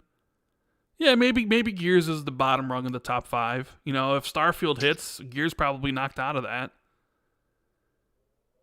I mean, you got a Fallout TV show coming. You got a Halo TV show coming. Where's the Gears TV show? I don't know. And Batista even wanted to do it, but what if it might be in development? You never know. Maybe. It's because as much as Jez talks about Gears being big, it's really not. It's really not. I know. It's a very small franchise. I know it's not super big, and I played it for laughs a little bit. I know it's not as big as Halo. It doesn't have as much lore as Halo.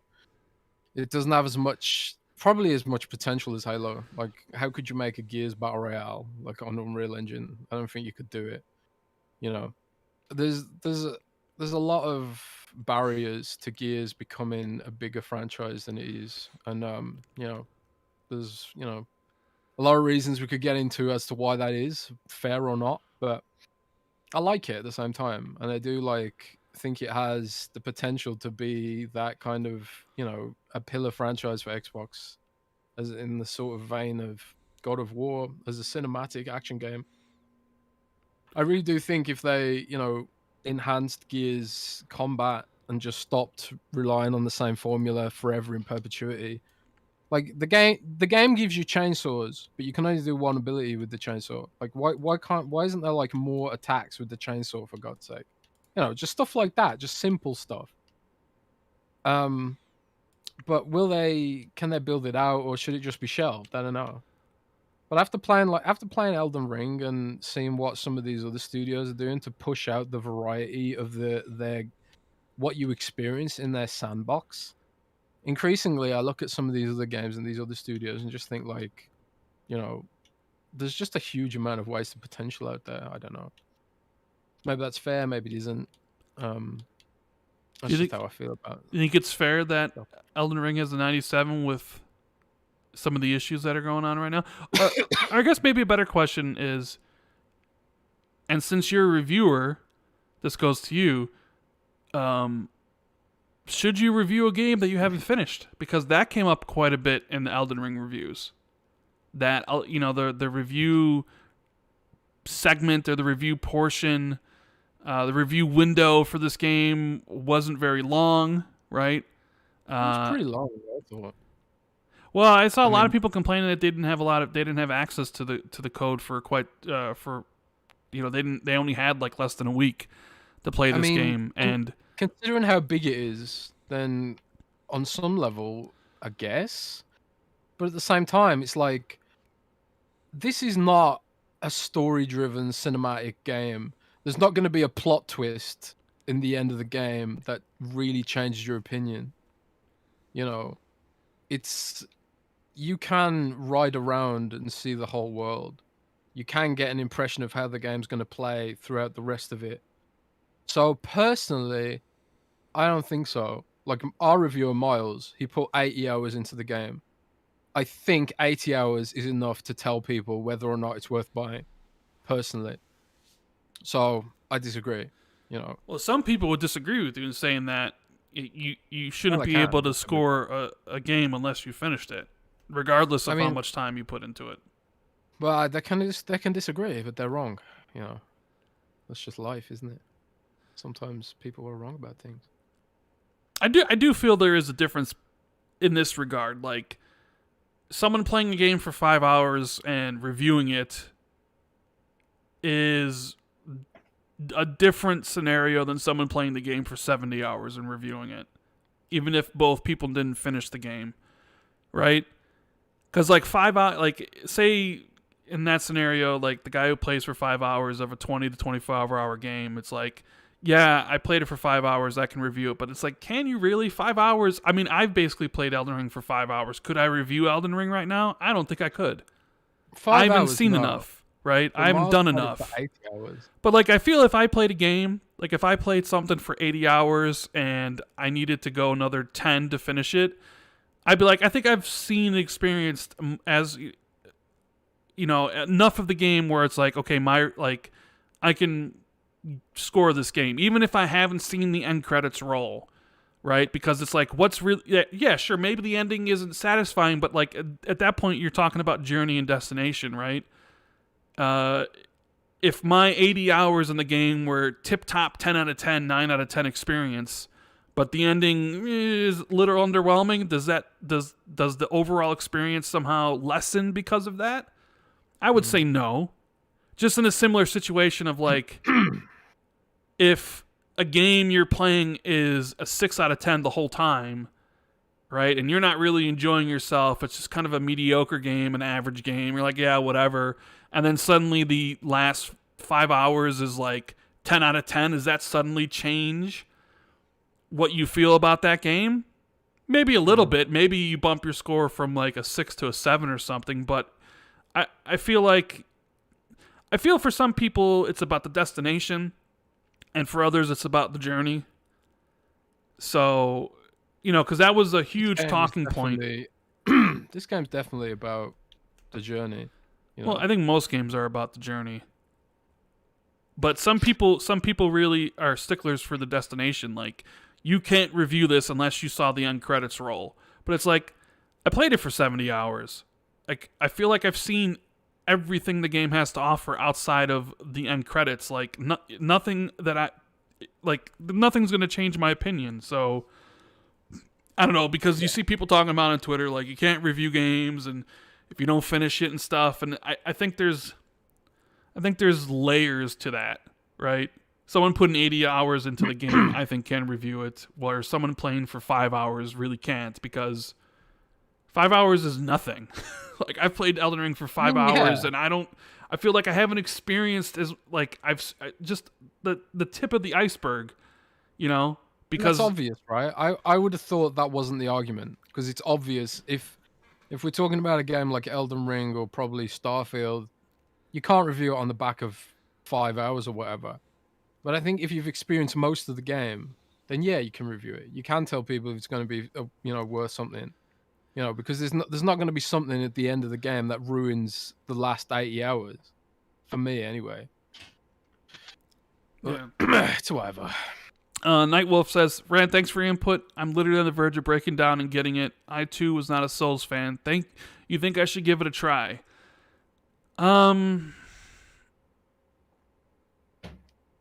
I would wait for a sale personally. If you're not a Souls fan, I don't think you should get in. I don't think you should basically give in to the hype, because there is a lot of hype around it. Don't get me wrong. There's definitely peer pressure of people saying you have to do this. This is the game of the year. It's a 97 Metacritic. And I know some people personally who bought and played the game simply because of how highly rated it is. They're like, whoa, it's a 97? Like, I have to play this. But then it's like, you don't like Dark Souls, bro. He's like, yeah, but, I got to experience it. So it's $60. I'm hesitant to say that you should pick it up simply because you say also that you're not a Souls fan. But then I'm not a Souls fan. Well, you see, I think that's a little bit of a misnomer, Jez. I like Bloodborne and I love Sekiro, so I have gelled with some of From Software's games in the past, right? So maybe I am a slight fan of what they do. I just don't feel comfortable recommending Elden Ring based on the amount of time I've played. Yeah, and someone who's not a Souls fan, like I'm not comfortable being like, you should spend your $60 on this. No, ask me next week when I'm 40 hours in. You know what I'm saying? As someone who is, 70 hours in, I would definitely say don't buy this based on the Metacritic score alone. You have to actually read the reviews. A lot of the people who reviewed these games are fans of FromSoft games, and they appreciate them for what they are and what they know what to expect, right? So I do think just buying the game on the Metascore is a bad idea. And I've wrote an article as someone who only got into From Software games a couple of months ago. I have written an article that's basically like, here's how I got into FromSoft games at such a late stage in the game, And maybe if you can get into Dark Souls 1, maybe you can get into this too, like I have. And quite honestly, I wish I'd played through to Dark Souls 3, because apparently this is more like Dark Souls 3 than Dark Souls 1. Like, coming in from Dark Souls 1 almost wasn't enough. Like, I was super frustrated at the start of the game, and I was thinking like, oh my god, they've really the way the sorcerer is designed is really bad. But I didn't realize that it just wanted me to go and explore and find some new spells, right? And I didn't have the capacity to look that up at the time because there's no guides online yet. I've got to write it myself. So I don't know. It's I think if you're not a fan of Souls games, don't just go and buy this based on the hype. I agree 100% with Rand. Because it is a very different kind of game. Yeah. Georgie wants to know chances Xbox partners for Killer Instinct 2, Scarlet Nexus 2, and Immortals 2. I think they are partnering with somebody with Killer Instinct 2. But I don't know about the other two. So what else has happened this week? Twitch streaming's back on Xbox, Jez. Yes, it is. Supposedly better than ever. I wonder if they're ever going to get YouTube streaming on there. I know PlayStation does that, but that seems to be more of a Google thing rather than an Xbox thing. I asked someone at Microsoft about that. It is Google has to commit to it. Like, they have to actually write code, and Google kind of sucks at supporting anything. So, do we actually think they will support it? It's hard to say. Like, I don't think you can expect Google to want to support Xbox without some kind of concession, potentially. Historically, YouTube and Google have done the bare minimum to support Microsoft platforms. So they'll put their HTML app on there, fine. Are they going to commit code? It's hard to say. And also, beyond that, are they going to actually, do they actually care about YouTube gaming enough to push it in that direction? Because, like, I've started streaming on YouTube gaming on my T Plus Violence channel, and the features of YouTube gaming, when you compare it to Twitch, it's just night and day. Twitch has way more features.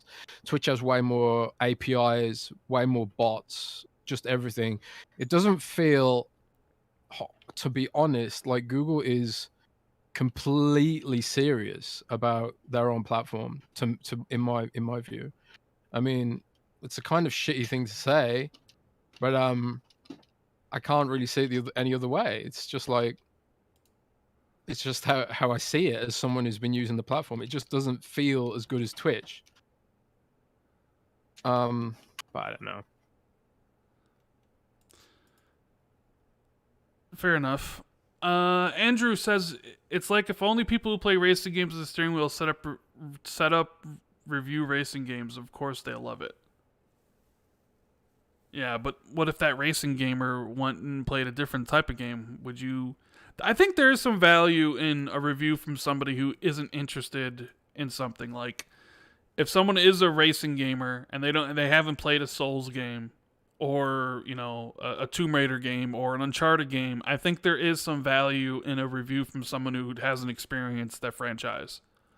Yeah, even if they don't like it, there's still value there. Be like, well, this is what I'm accustomed to, but this is what I like or I dislike about something brand new I've played. I do think there's some value in that. But if they're always accustomed to racing games, is there a lot of value in their review if they already love every racing game? I don't know. I think I always think there's worth in most everything. The important thing to remember is game reviews are not scientific. They're just someone's opinion. And like, if you try and like hold a game reviewer to some kind of impossible standard and then get disappointed that it's not matching your opinion, then it's like, that's a you problem, frankly. Game reviewers are only human, and a lot of them are just gamers. You can't go to university to study to be a game reviewer. We just sort of playing a game and then putting our opinion on paper to try and help you make an informed decision about whether or not it's purchasable. At least on Windows Central, when we approach game reviews, we approach them more from a tech site perspective, which is like, is this value for money? Which is why, like, when I reviewed Far Cry 6 recently, I hated it. I hated Far Cry 6 because it's just a map game. You arbitrarily go between icons on the map in a very boring open world. But I was very much emphasizing the fact that, like, if you like these kind of games, it's a pretty good version of it, even if it's creatively redundant, But And you know, if I had to review a racing game, even though I don't like racing games myself, I would try to review it for someone who actually likes racing games, you know. So that's why when we review Elden Ring and Dark Souls type games, we review them for people who like these kind of games, you know. I'm not gonna say Elden Ring's a bad game because you don't like From Software's games, you know. There's what makes a game bad is ultimately dependent on what your tastes are personally, you know. I don't know. Let's talk about Street Fighter 6, shall we, Jez? Because it was revealed finally. Finding out more information in the summer. They also stole the logo from Adobe, which is kind of funny when you think about it. That actually not necessarily they stole it, but it does seem like you can purchase it. It's stock. It's stock. It looks very similar. But then you went on Twitter and say, "Hey, Xbox fans, don't expect this game to come to your system." What made you say that? It's cynicism. Cynicism. So you think Capcom is fully accepting that deposit from PlayStation in their bank account to make Street Fighter 6 exclusive like Street Fighter 5 was? Yeah, I ultimately have no idea personally if the game's exclusive. But like people I've spoke to about it have said that they expect it to be. They expect it. There's a general expectation amongst the industry that game's going exclusive. Could they all be wrong? Yeah, they could be wrong. It was wrong. They were wrong before, Buck. I remember when Devil May Cry 5 was revealed, people were shocked it was at Xbox's stage because the industry rumor was Devil May Cry 5 was going to be a PlayStation exclusive, and it wasn't. And there was a leak, quote unquote, last year about some of the Capcom games, and Street Fighter 6 was listed as a PC, Xbox, PlayStation game. But Ono has left the company. And people say that he was the one fighting for multi-platform, and that potentially Sony may have slid in there with a nice little check, you know, and be like, hey, how about if we have this game exclusive? Maybe not full exclusivity like it was with the last one, you know, and Sony does own Evo now, you know, so yeah, I don't know how to feel. I don't know about this one, Jez. I honestly don't. I'm 50-50 on it. I guess it could go either way.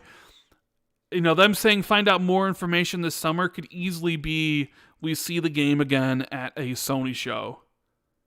And it's like, here's Street Fighter 6 on PlayStation.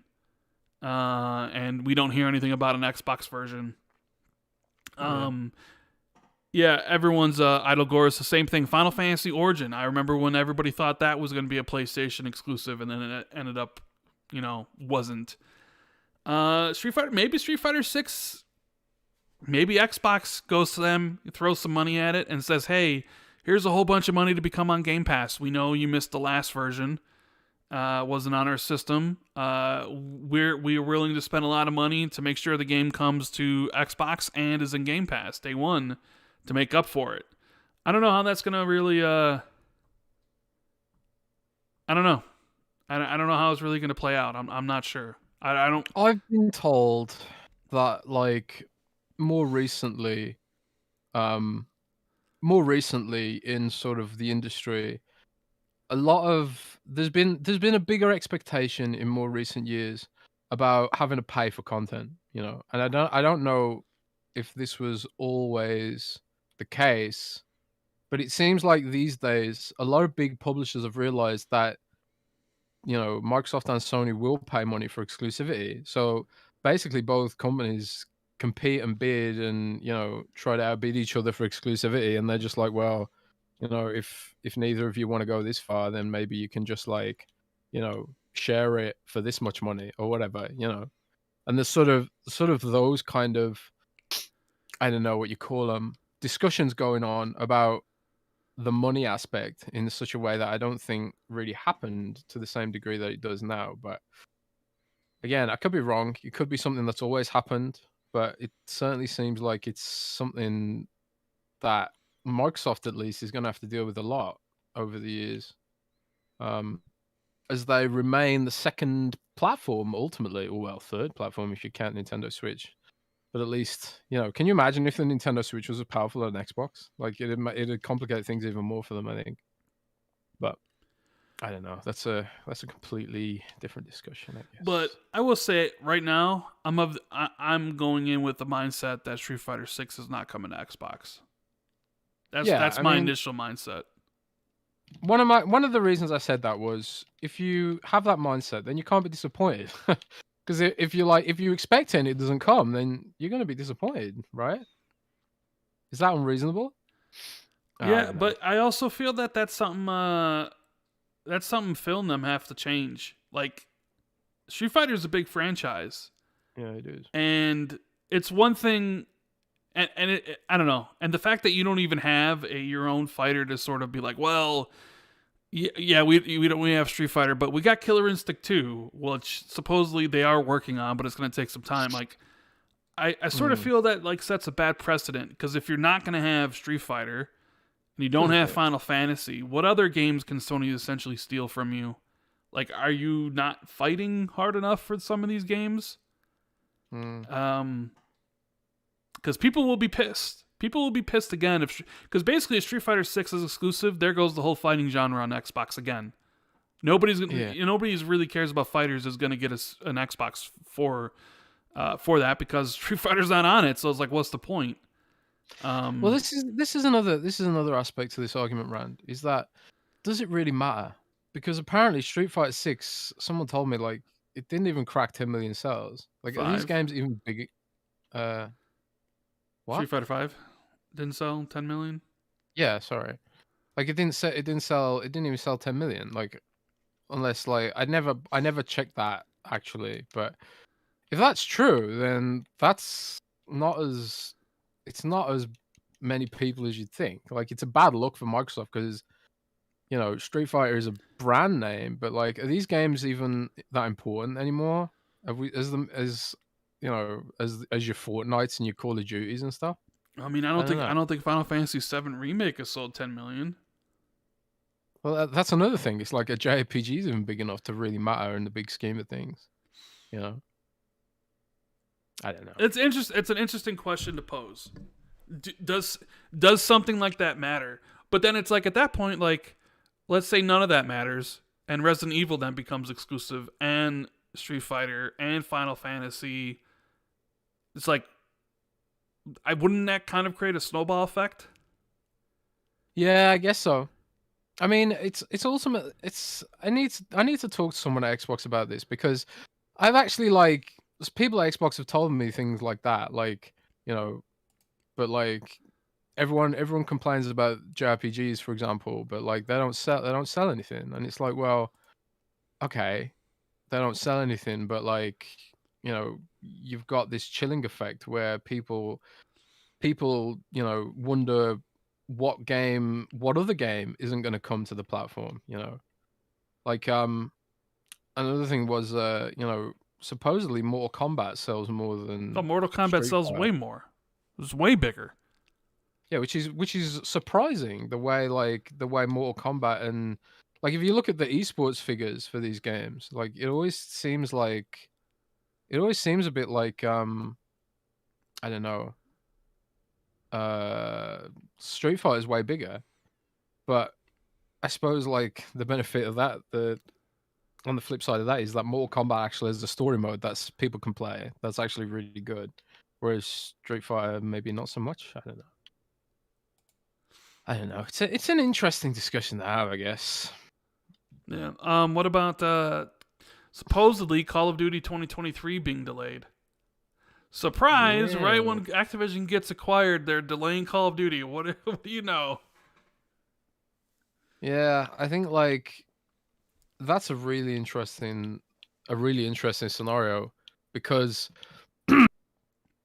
what I tweeted out the other day was, would this actually be happening if it wasn't for the deal? Because, like, Activision probably no longer feels totally beholden to their shareholders about some of this stuff, and they're probably thinking, like, we don't need to suck up to them anymore, because we got Microsoft coming soon, and now we can focus on actually just making a good game. That could be completely naive of me, but this is the first time this has happened since Call of Duty 2, I believe, which is crazy to think about, right? Yeah, the first time in 2 decades. I mean, this is from Jason Schreier and Bloomberg. Although it was funny to see Tom Henderson and Jason Schreier fight about it on Twitter, because they went at one each other, and I thought that was kind of funny. Jason doesn't like it when someone scoops, when someone leaks his articles. I wonder, it's just. I thought it was just a little. It's like, oh, I'm sure a lot of developers don't like it when Jason leaks their game, and here's basically Tom Henderson leaking Jason's article, and Jason didn't appreciate it. The irony of that situation, but there is an irony there, isn't it? Yeah. The idea of them suddenly delaying Call of Duty. Now, I think they said Microsoft had no involvement in this. Of course, they can't because they don't own the company. But you're right. I do think it's interesting that now we've reached the point where, okay, Activision's going to get acquired, and suddenly they're going to delay Call of Duty because Vanguard apparently missed all of its marks and was not good, to the point where now they're thinking, damn, we have to delay this to get everything back on track. But if they were to do it, like, let's imagine a situation where they weren't going to delay Call of Duty, and then information came out, Activision's stock price would tank. Because this is their only game. It's the one that makes them billions and billions of dollars every single year. And if you're not going to have that new product, well, your outlook for that, your revenue for that year is going to be drastically changed. And their stock price would have hit rock bottom, kind of like how it did after all these allegations of everything that was going on at the company. But this is also a year where they're not going to have to answer to shareholders anymore. So maybe it is the perfect time to finally say, you know what, Treyarch, take an extra year. We can't have Call of Duty kind of go into a nosedive like Battlefield's gone into. Like Battlefield, I hate to say this, but you can make an argument that Battlefield as a franchise is almost dead at this point. And it wasn't that long ago where Battlefield, whether it was like 3 or 4 or Bad Company 1 and 2 or Battlefield 1, where it was like on the rise to compete with Call of Duty. And then it basically just, with Battlefield 5 and Battlefield 2042, it just kind of like just went on this downward spiral. And now you make the argument that maybe Battlefield's dead as a franchise, and we know it's not, but we never thought Battlefield would be here. And Call of Duty sort of remained the same, at least quality-wise, until the pandemic started, and then they had a lot of issues. Like Treyarch had to jump in and do something because Sledgehammer wasn't ready, and then Sledgehammer's new game came out, and it was clearly not very good. So finally, the declining quality of Call of Duty has caught up with itself, and the burnout of these developers making these games has caught up with consumers, and consumers, they don't like it anymore. They don't want to spend their money on it, and now it's affecting Activision's bottom line. So it's like, we have to fix this, because if you don't fix it, then Call of Duty doesn't remain the juggernaut, doesn't make the billions anymore, and you're left with a terrible product. But that's also one of the reasons Jeff Grubb said they were selling, because they thought it was going to be harder and harder and harder to make Call of Duty every single year going forward, and it was like, the best time to sell is now. So, but it also goes to show you that even with all this, how much Call of Duty sells over everything else, because even a bad Call of Duty sells more than everything else, right? This is why, this is one aspect of the industry I don't get.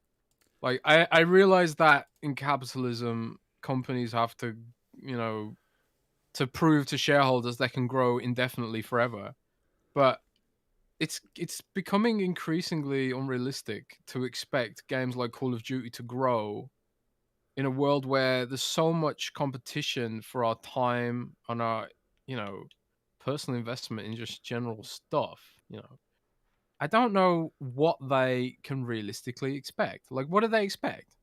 Do they expect these games to grow non-stop every year with the same format and same formula? Like, there's only so much attention any human individual can give to a game before they start thinking like, maybe I should just skip Call of Duty this year. Like I started feeling that way. I bought Black Ops 1, the first Black Ops on the 360, and then I skipped like the next 4 or 5 Call of Duties. So it's just like they're not really doing anything to advance the formula here. I played like Modern Warfare 2, and then no. It was World at War, and then Modern Warfare 2, wasn't it? And then it was Black Ops. And I was just like, that was it. I was done. You know, three games that were basically the same, essentially. And like, what's the point? What's the point of keep going on with this format? But they've been doing that for how long now? Like 10 years or something or more? I don't know. Yeah, but it only kind of reared its head during the pandemic, though. That's when it kind of really became an issue. But hey, this is kind of what I wanted from Xbox acquisition from of Activision, anyways. Was I wanted them to take Call of Duty and I didn't want them to felt they were pressured into releasing yearly. And if Activision's already taking the steps to be like, yeah, we're gonna fix that, then I think that's good because you don't need all these teams on Call of Duty, and Raven could go make something else or whatever. That's what I want to see from it. I want to see a Call of Duty that's doesn't need to come out every year, and some of these other studios can make something really cool. But I think it was only a matter of time before this happened, and I think it's just fortunate that they don't have to answer to shareholders, and they don't have to watch their stock price tank because they're getting bought at $95 a share. Although, did you see one of the shareholders is suing Activision for the deal with Microsoft? Yeah, I did see that. I don't think that's going to go anywhere. Well, there's $70 billion in play. Someone's always going to sue somebody, right? Yeah. Get that sweet cash. Sweet But speaking of, since we mentioned Battlefield earlier and how the decline of that franchise, they held, this was a couple weeks ago. We would have talked about it last week, but they said one of the reasons Battlefield 2042 failed was because of Halo. Straight up. Yep. How do you feel about Halo killing Battlefield, Jez? I actually remember. I think we actually had this discussion like at the time. We were thinking like, man, it is kind of weird that Microsoft dropped. It was the beta, right? The open beta. It was it was rumored, and like we were thinking. I remember thinking like, it is weird they did this because it reminded me of Overwatch screwing over Battleborn. Do you remember? I do remember. Yep. So like back in the day, Battleborn was this sort of hero shooter, which hero shooter MOBA from Gearbox. Yeah. And superficially similar to Overwatch in some ways, quirky characters and all that kind of stuff. And there was like almost like a rivalry, like even on social media, the companies were going back and forth with each other about it and stuff like that, and it was all a big meme, big funny, blah blah blah blah blah. But then Blizzard went like thermonuclear, and they dropped the they went and dropped the beta for Overwatch on the launch day of Battleborn, which was I don't know what you call it, a bit hostile, maybe ruthless, yeah, I don't know, but like people weren't expecting that to some degree. I don't know. But... Well, it took a lot of wind out of the sails of Battleborn, and that game never recovered. It basically died. Yeah. But do you feel that Halo is a reason why Battlefield died? Because it almost seems like that's an excuse. Like our game died because Halo was out, rather than like our game wasn't ready to come out and had a whole bunch of glitches and bugs, and people weren't happy with it. So we can just easily blame another game, right? Yeah, I think that is absolutely ridiculous. I think the truth there is, I think EA was trying to save some face with its staff, because this information comes from an supposed internal discussion at EA, a town hall meeting or whatever. Yeah, a town hall meeting at EA, and where they had this discussion. So it wasn't necessarily something they intended to be public consumption, and for whatever reason, it got leaked. And I think they were trying to save face to some degree with their staff and just trying to be like, yeah, it's all Microsoft's fault. There's nothing wrong with the game or nothing wrong with the work you did or whatever. So, but I think that's utterly ridiculous because the game was just not good. Like it wasn't that it was bad because it was broken. There was systemic issues with the way it was designed. Nobody wanted heroes for Battlefield. They never ever wanted that. But they went and added them in anyway because it's more lucrative. They can sell heroes, whereas they can't sell skin packs to the same degree and stuff like that. And fair or not, I think like they made a big mistake with some of the systems they put in that game. Under pressure from EA, probably, most likely. I don't think anyone at DICE was saying like, "Oh, you know what would make our game really awesome is heroes we can sell. That would make the game so much better and so much more fun." I don't think anyone at DICE was saying that. I think that's all EA corporate, coming up with that bullshit. Um, but so that's an entire another discussion. The game was just not good. Forget all the Halo competing with Halo stuff. That's just a distraction from the fact the game was just not good. The maps were badly designed. They were flat and empty, which is the antithesis of Battlefield. The environmental destruction was worse than ever. There were no epic moments, but it was such a step backwards from some of the other games. Like Battlefield 1 was just incredible, an incredible game. Huge Zeppelin crashing out of the sky, bridges being destroyed, and all that kind of stuff. And then you play like Battlefield 2042, and it just feels like this really flat, bland kind of, I don't know. It almost feels like an imitation Battlefield game, which is a weird way to describe it.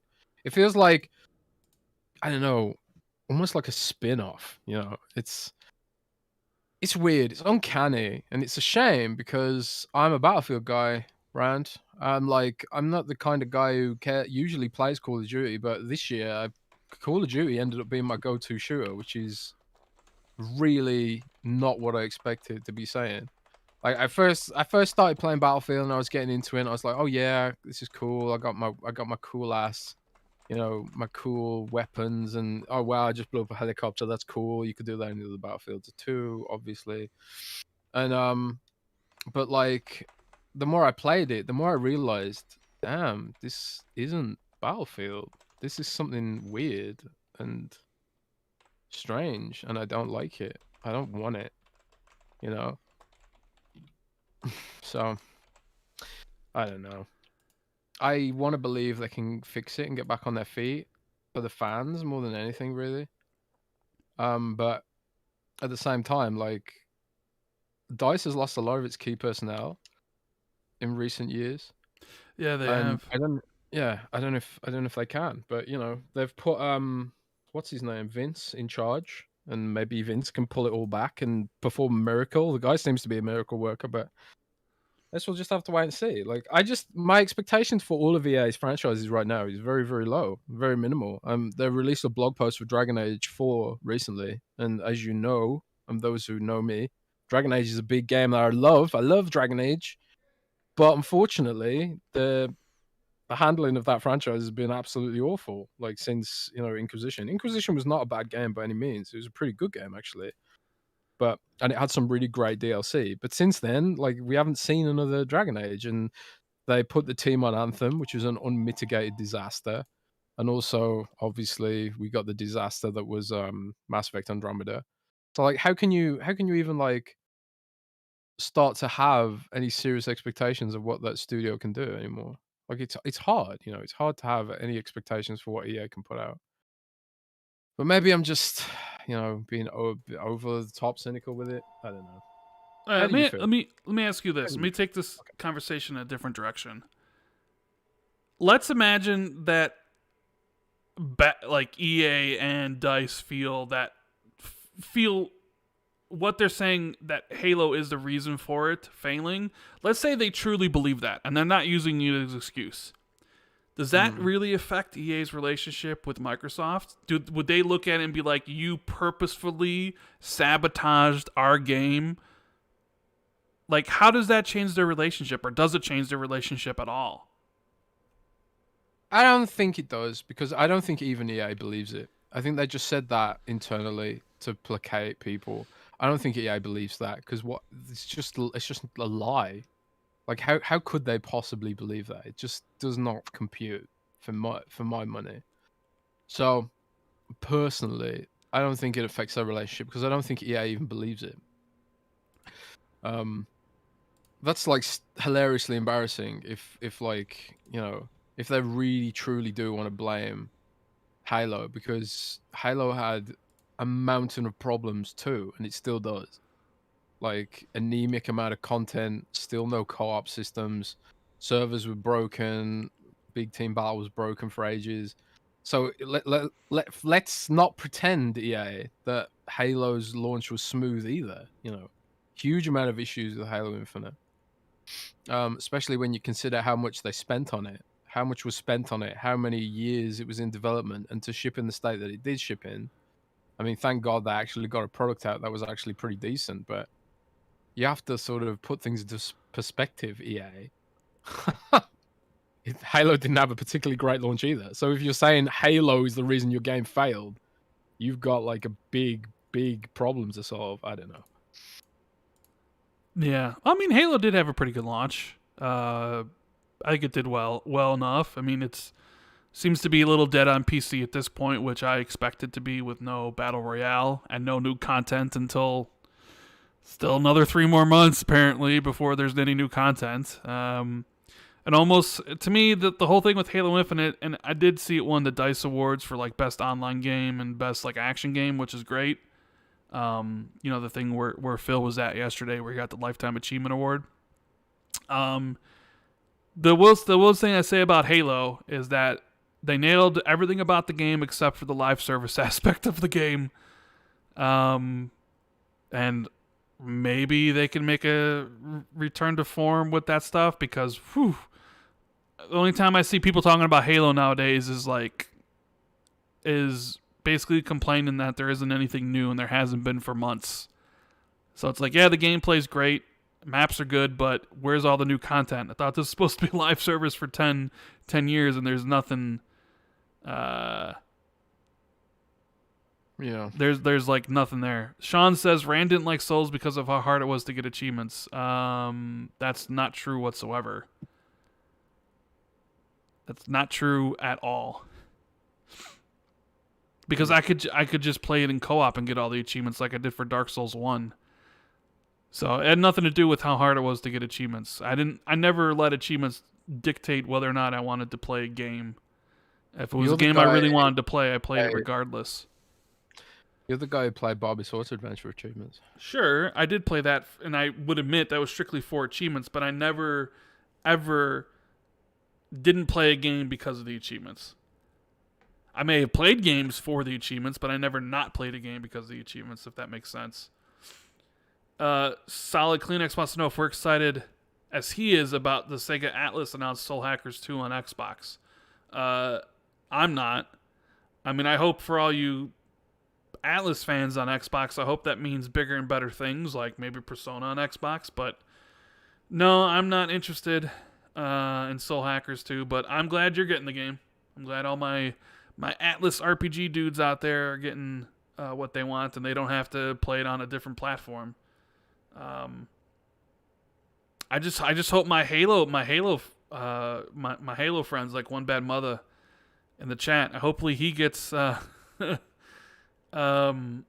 he gets what he wants from Halo, and people talking about it in good again instead of talking about how bad it all is again. So there's also been some PlayStation news.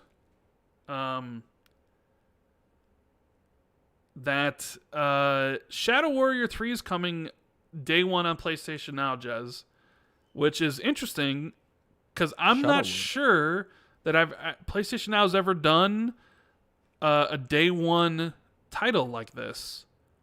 So that is interesting. Does that speak to Sony trying to compete more with Game Pass on day one titles of the third party variety kind? Moving forward, especially with Spartacus coming in the future? I imagine that they're probably experimenting right now and looking at data and seeing what it can do for them and stuff. Obviously, Microsoft talks about how Game Pass affects games and engagement and stuff like that. But actually having the data there on hand is going to be obviously more compelling for Sony. So maybe this is a start of experimentation, but we do have we pretty much have the leaks about how Spartacus is going to be, and I've corroborated some of these with my own sources that it's not going to have any day-and-date games, and I think that was pretty much the expectation anyway, right? There won't be any day-and-date PlayStation games. Like you won't see Horizon 3 or whatever drop straight in there. And you won't see God of War, the next God of War, if they do one, they won't drop in there straight away. At least not to begin with. But I do think eventually they probably will adopt that model. But yeah, it is interesting because PlayStation Now hasn't been the most impressive service, generally speaking. But a lot of the big players in the space, I mean, it is a small space, but, there's a lot of people who believe in it. Amazon, Luna have started sending me emails about games that they're getting in their service. I think they got some absolute AAA bangers in there, like Sonic Colors recently. So, at least they're trying. Bless them. But Amazon had a pretty big game last week as well, which we didn't get a chance to talk about. Which was what? Lost Ark. Ah, yeah. Well, Lost Ark was. It's funny because that game was by Smilegate, who also published the Xbox exclusive Crossfire X, and they didn't bother marketing that game at all. And it seems like they put all their marketing muscle behind Lost Ark for good reason. Yeah. Well, this is the key takeaway from me for Lost Ark was, Lost Ark is a great game, no doubt about it. But the true story for me, especially in an Xbox Microsoft context, was how Amazon can wield Twitch as a marketing powerhouse. Like Amazon is just they went to all their key influencers and were like, yeah, we'll pay you money to play Lost Ark for these 2 streams or whatever. And you pretty much had every single one of Twitch's major influencers doing sponsored streams for Lost Ark, just like they did for New World. But the problem with New World is the game sucks, and it's dead now because it sucks. However, Lost Ark doesn't suck, and the sheer volume of people that were exposed to this game in the West for the first time pushed the game to was it the highest or second most highest concurrent players on Steam ever, behind PUBG? It was pretty high, yeah. Yeah, it was crazy. I haven't really played it too much myself because the fact that it's free to play just automatically makes me assume there's going to be some kind of wall I hit eventually that makes me have to pay money. But I just can't be bothered to figure out whether or not that's a fact or not. And I've also got too much stuff I want to play anyway. But the people who are playing it seem to really, really like it. But that's another game that Amazon, had a lot of success with. Like New World was okay-ish, I guess. But it dropped off pretty hard because making an MMO is not easy. But Lost Ark was already an established property in South Korea, I believe. So, I don't know. It's interesting watching some of this stuff unfold. But if Sony does start taking its cloud gaming stuff more seriously, it stands to sort of, it's going to be interesting to see what they do there with regards to ramping up the quality of that service, because it's not great compared to some of the others out there. Yeah, so Jeff Grubb kind of wrote an article detailing what the 3 tiers of Spartacus are be, and it was like PS Essential, which is basically $10 a month, which is the current price per month, and it was basically like your current PS Plus. And then it was second tier was PS Essentials, which was you get the free games, but then you also get the game catalog, which is essentially probably what PlayStation Now would be, because PlayStation Now has like 800 games or whatever. So like PlayStation Plus gets you the multiplayer access and cloud saves and, free games every month. And then the second tier Essentials would essentially get you like 300 games or whatever it would be. And then the premium tier, which you get all the previous stuff, but then you'd also get game trials and and you get access to classic titles, the PS1, PS2, PS3, PS Vita games. Interesting that, you know, they're going to be essentially, I wouldn't say locking backwards compatibility behind the highest tier, but kind of is the way it looks like. I do think, from what I heard, they will be selling some of those PS classics individually, so you'll be able to buy them or whatever. But like, I'm of the opinion that people don't want like old games. People want new games, and I'm not sure people would want to subscribe to the highest tier to play PS1, PS2, and PS3 games. I mean, I certainly wouldn't. Like, if Xbox had like another tier above Ultimate, and it was like Xbox Ultimate Plus, right? And the only thing you get in Ultimate Plus is like back compat games, like 360, Xbox One, Xbox games. I wouldn't subscribe to that because I wouldn't use it. And we saw people complain when Game Pass first came out about the idea of having 360 games on there. And they don't put 360 games on there anymore because I don't really think people are interested in subscribing to a service to play old games. They want new games. And the reason why Xbox Game Pass has more subscribers than PlayStation Now, even though PlayStation Now has like 800 games available to play and Xbox Game Pass only has 200 to 300, is because Xbox Game Pass has new games. They got new games from their first party, and they get new games from indies and third parties. People want to play new hotness. And that's something that PlayStation Now has lacked until this Shadow Warrior 3 Day 1 thing. So I wonder if Sony's going to be more aggressively pursuing deals like that, because for a long time, Xbox has kind of stood alone, and they probably had their choice of deals because nobody was really competing with them on that front. But if you have Sony trying to add value to their services and actually trying to get, you know, bigger games day one for their stuff, that's only going to raise the cost of what it costs for Microsoft to get, you know, day one titles for Game Pass. So Yeah. It's going to be interesting to see how this whole Spartacus stuff, how it's presented and how it competes with Game Pass, and if people adopt it. Because I'm of the opinion people like, maybe PlayStation fans will be different. Maybe there is a group of hardcore people out there that will pay the supposedly $16 a month to play, you know, PlayStation 1 and PlayStation 2 games. Although I did think the idea of game trials was interesting. Kind of like EA Play where you get 10 hours to play something. Yeah. But for that to be really significant, it would have to be a lot of games. Like, it couldn't just be like, oh, you get to choose from like these 5 games or something. Like, it would have to be like, there's 60 games in the store you can try for the first 10 hours. Like, you want to try Horizon Forbidden West, you can play it as part of game trials for $16 a month, or, you know, like something like that for it to be significant. But I guess we'll just have to wait and see. Do you know anything more about the service, Jez?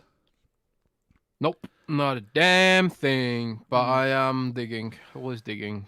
You know are me, Ryan. you are digging. I'm digging. So Jez, you mentioned before about Bethesda closing its PC launcher and everything, right? Yes. How do you feel when it comes to Battle.net? Do you think that when they fully take control of Activision, do you think they do the same? Do they think they shut down Battle.net and put everything on Steam? Like, how do you think that's going to go? I think the opposite could happen. I think if Microsoft has any sense, it will kill the Xbox app and start using Battle.net as its Game Pass vehicle for PC. Because Battle.net for PC, the launcher, is probably the best launcher that isn't Steam. As launchers go, most of them suck, you know, and it would be great if everything could be on Steam. But I do think like Microsoft would want to have at least one vector where people could buy games directly from them without having to pay Steam's cut. As such, Battle.net is a lot better than the Bethesda launcher, and it's a lot better than the Xbox launcher. So I think Battle.net should replace the Xbox Game Pass app, no doubt about it. It works really well. It has a chat system that's way faster than Xbox Live. In fact, screw it. Get rid of Xbox Live and put the whole damn thing on Battle.net. Because Xbox Live right now, Rand, powered by Skype. You know what And it Skype sucks. is? It sucks. Skype is garbage. Battle.net is great. So if it was me, I would just put the whole damn thing on Battle.net. Put all of Xbox Live on Battle.net. Put the Xbox chat system and voice chat on Battle.net. Put everything on Battle.net. That's what I would do. I would double down on Battle.net. That's how I would do it. Battle.net, yeah. Okay, fair enough. Fair enough. BC says, Jez, current GOAT power rankings as it stands: FIFA, Halo Infinite, Elden Ring. Thoughts on Gabe open to putting Game Pass on Steam? We talked about that a little bit earlier. I think me and Jez both said that we'd be completely for it, and I think Microsoft should do whatever that needs to do to get Game Pass on Steam ASAP. Even if it's like a limited first party only thing. Because that's where the PC market is, and you want to get a lot of subscribers. I think you'd get a ton if you put Game Pass on Steam. You know? Yeah. So, yeah. And this also happened last week, and I want to get Jez's opinion on this because I kind of know what he's going to say. But hey, Ubisoft's open to being acquired, Jez. If the price was right, they would do their due diligence to kind of look into it. Of course, that would be acquired. Yeah, but which is interesting from like 5 years ago when they were about to get taken over by Vivendi and they were fighting tooth and nail to stop it. But now, you know, you want to throw some billions at us? We consider it. How do you feel about Ubisoft being open to acquired, and who should look into acquiring them? You think Xbox should look into acquiring Ubisoft? PlayStation? No. Amazon? No. What's going on there? I know you have a love affair with Ubisoft, so I don't think Microsoft should touch Ubisoft with a barge pole. I think no, don't do that. Ubisoft games are just I want them to, simply because then you'd have to cover Far Cry games again and all the Ubisoft open world games. I wouldn't. Even if they bought them, I wouldn't touch them. But yeah, I don't think Ubisoft. I think Ubisoft wants to be acquired because they know they've got no future. They've run out of creativity. Their games are all bland and boring, and I don't know. I don't blame them for wanting to be acquired because they've sort of run out of steam as a company. But I don't think Microsoft should acquire them. Put it that way. But if I don't know, if someone wants to acquire them and sort of figure out a way to make them creatively interesting again, then that'd be great. Because the people who are running the show right now don't have a bloody clue, in my view. Yeah. Callie46 says, "Hey guys, great show. Thank you." He says, "Can we expect a March stream showcase from Microsoft, or do we need to wait until June for the big one?" Yeah, we kind of talked about this in our last show because there was such a really positively received Nintendo Direct that people were like, Xbox needs to have more shows. And me and Jez both agreed that I think in the future, doing one show a year isn't going to cut it for all the games that are going to be coming out from Xbox. So they definitely need multiple shows. I don't know, like we're already almost at March. And I can't imagine what Microsoft would be showing at a March show, considering the only games they have for the fall or this year are Redfall, Forza, and Starfield. So it seems to me that this year is just going to be, they're going to have one big show for June. And if we do see any movement on multiple shows, it would be next year when they actually have a whole bunch of stuff planned to release. I think, Jez, you said you felt the same, right? Yeah, it's I do think, like we spoke about it the last show, but I do think that the era of waiting for June is just annoying. But I do think like they don't have the content right now. But I think Microsoft really does need to sort of do. I don't know what Nintendo does, but clearly Nintendo has a formula where they're just like to their devs, make us slices that we can showcase on this date, and their devs do it. But for whatever reason, Microsoft doesn't do that, and maybe it's because they can't because they don't have the manpower or something, or they don't want to mandate that kind of development resources for stuff. I don't know, but clearly, like as an Xbox fan, it kind of, I don't know what the word would be, irritating that we have to wait so long all the time to get any sort of hype out of things. I mean, we hear more news about acquisitions than we do about the games, which is irritating. So I don't know. But yeah, show me the games, please. Yes, just wants to see the stuff. So, Without me having to, find it through yeah. nefarious means. And if you guys have any more questions, make sure you put them in chat, because I think that's gonna be the part where I ran through all the topics I wanted to talk about. So if you guys have any questions, make sure you put them in chat. And if you guys enjoyed the show, make sure you hit the like button. We'd really appreciate it. Thanks for tuning in on Saturday. Sorry about the podcast being on Saturday. I apologize to Gaz, because I'm sure he's probably upset as well. We should be back on Friday, and maybe I'll finish Elden Ring and I'll give more thoughts on it, and hopefully March will begin pretty well. I think I'm going to return to the movie theaters next week, Jez, because Batman is coming out. I haven't been March to already. Yeah, It's next March week is March, already. bro. Tuesday, March 1st. That's kind of almost scary. What the hell? Sam says there's a true $1 trillion company. How do they not have the resources or manpower for multiple shows? It's not that they don't have the resources or manpower. I just don't think they have the games. To have multiple shows, you need to have a bunch of games to show, and I don't think they really do. So that would be my reasoning as to why they wouldn't do it. Now, if we go in the next year and you have a whole bunch of all these games supposedly coming, and you still don't actually do it, then I don't know what to do then. I don't know what I'll say. If it's like, yeah, we're just doing the one show in June, guys, even though East 3 is dead and never coming back, we're still just gonna do this one show in June. Even though everybody else is doing their own shows throughout the rest of the year and actually creating hype and creating news, we're just gonna keep it to this. I don't know. I think that's like just like E3. I think it's all old school at this point. You need to change with the times. But I will say I don't want to see hosts. I don't want to see devs interviews. Just show me the games. If you want to have a dev talk over the game for 2 minutes or whatever, that'd be great. But we don't need any hosts, and we don't need cringy dialogue. We don't need a writer's room writing stuff. You don't need that stuff. All people care about are the games. So if you want to do a show and just 30 minutes of games, that's what people will want. They don't want to see anybody on their screens. But because I have a feeling if Xbox does it, they'll do it the wrong way because they feel they have to be different than everybody else. Yeah.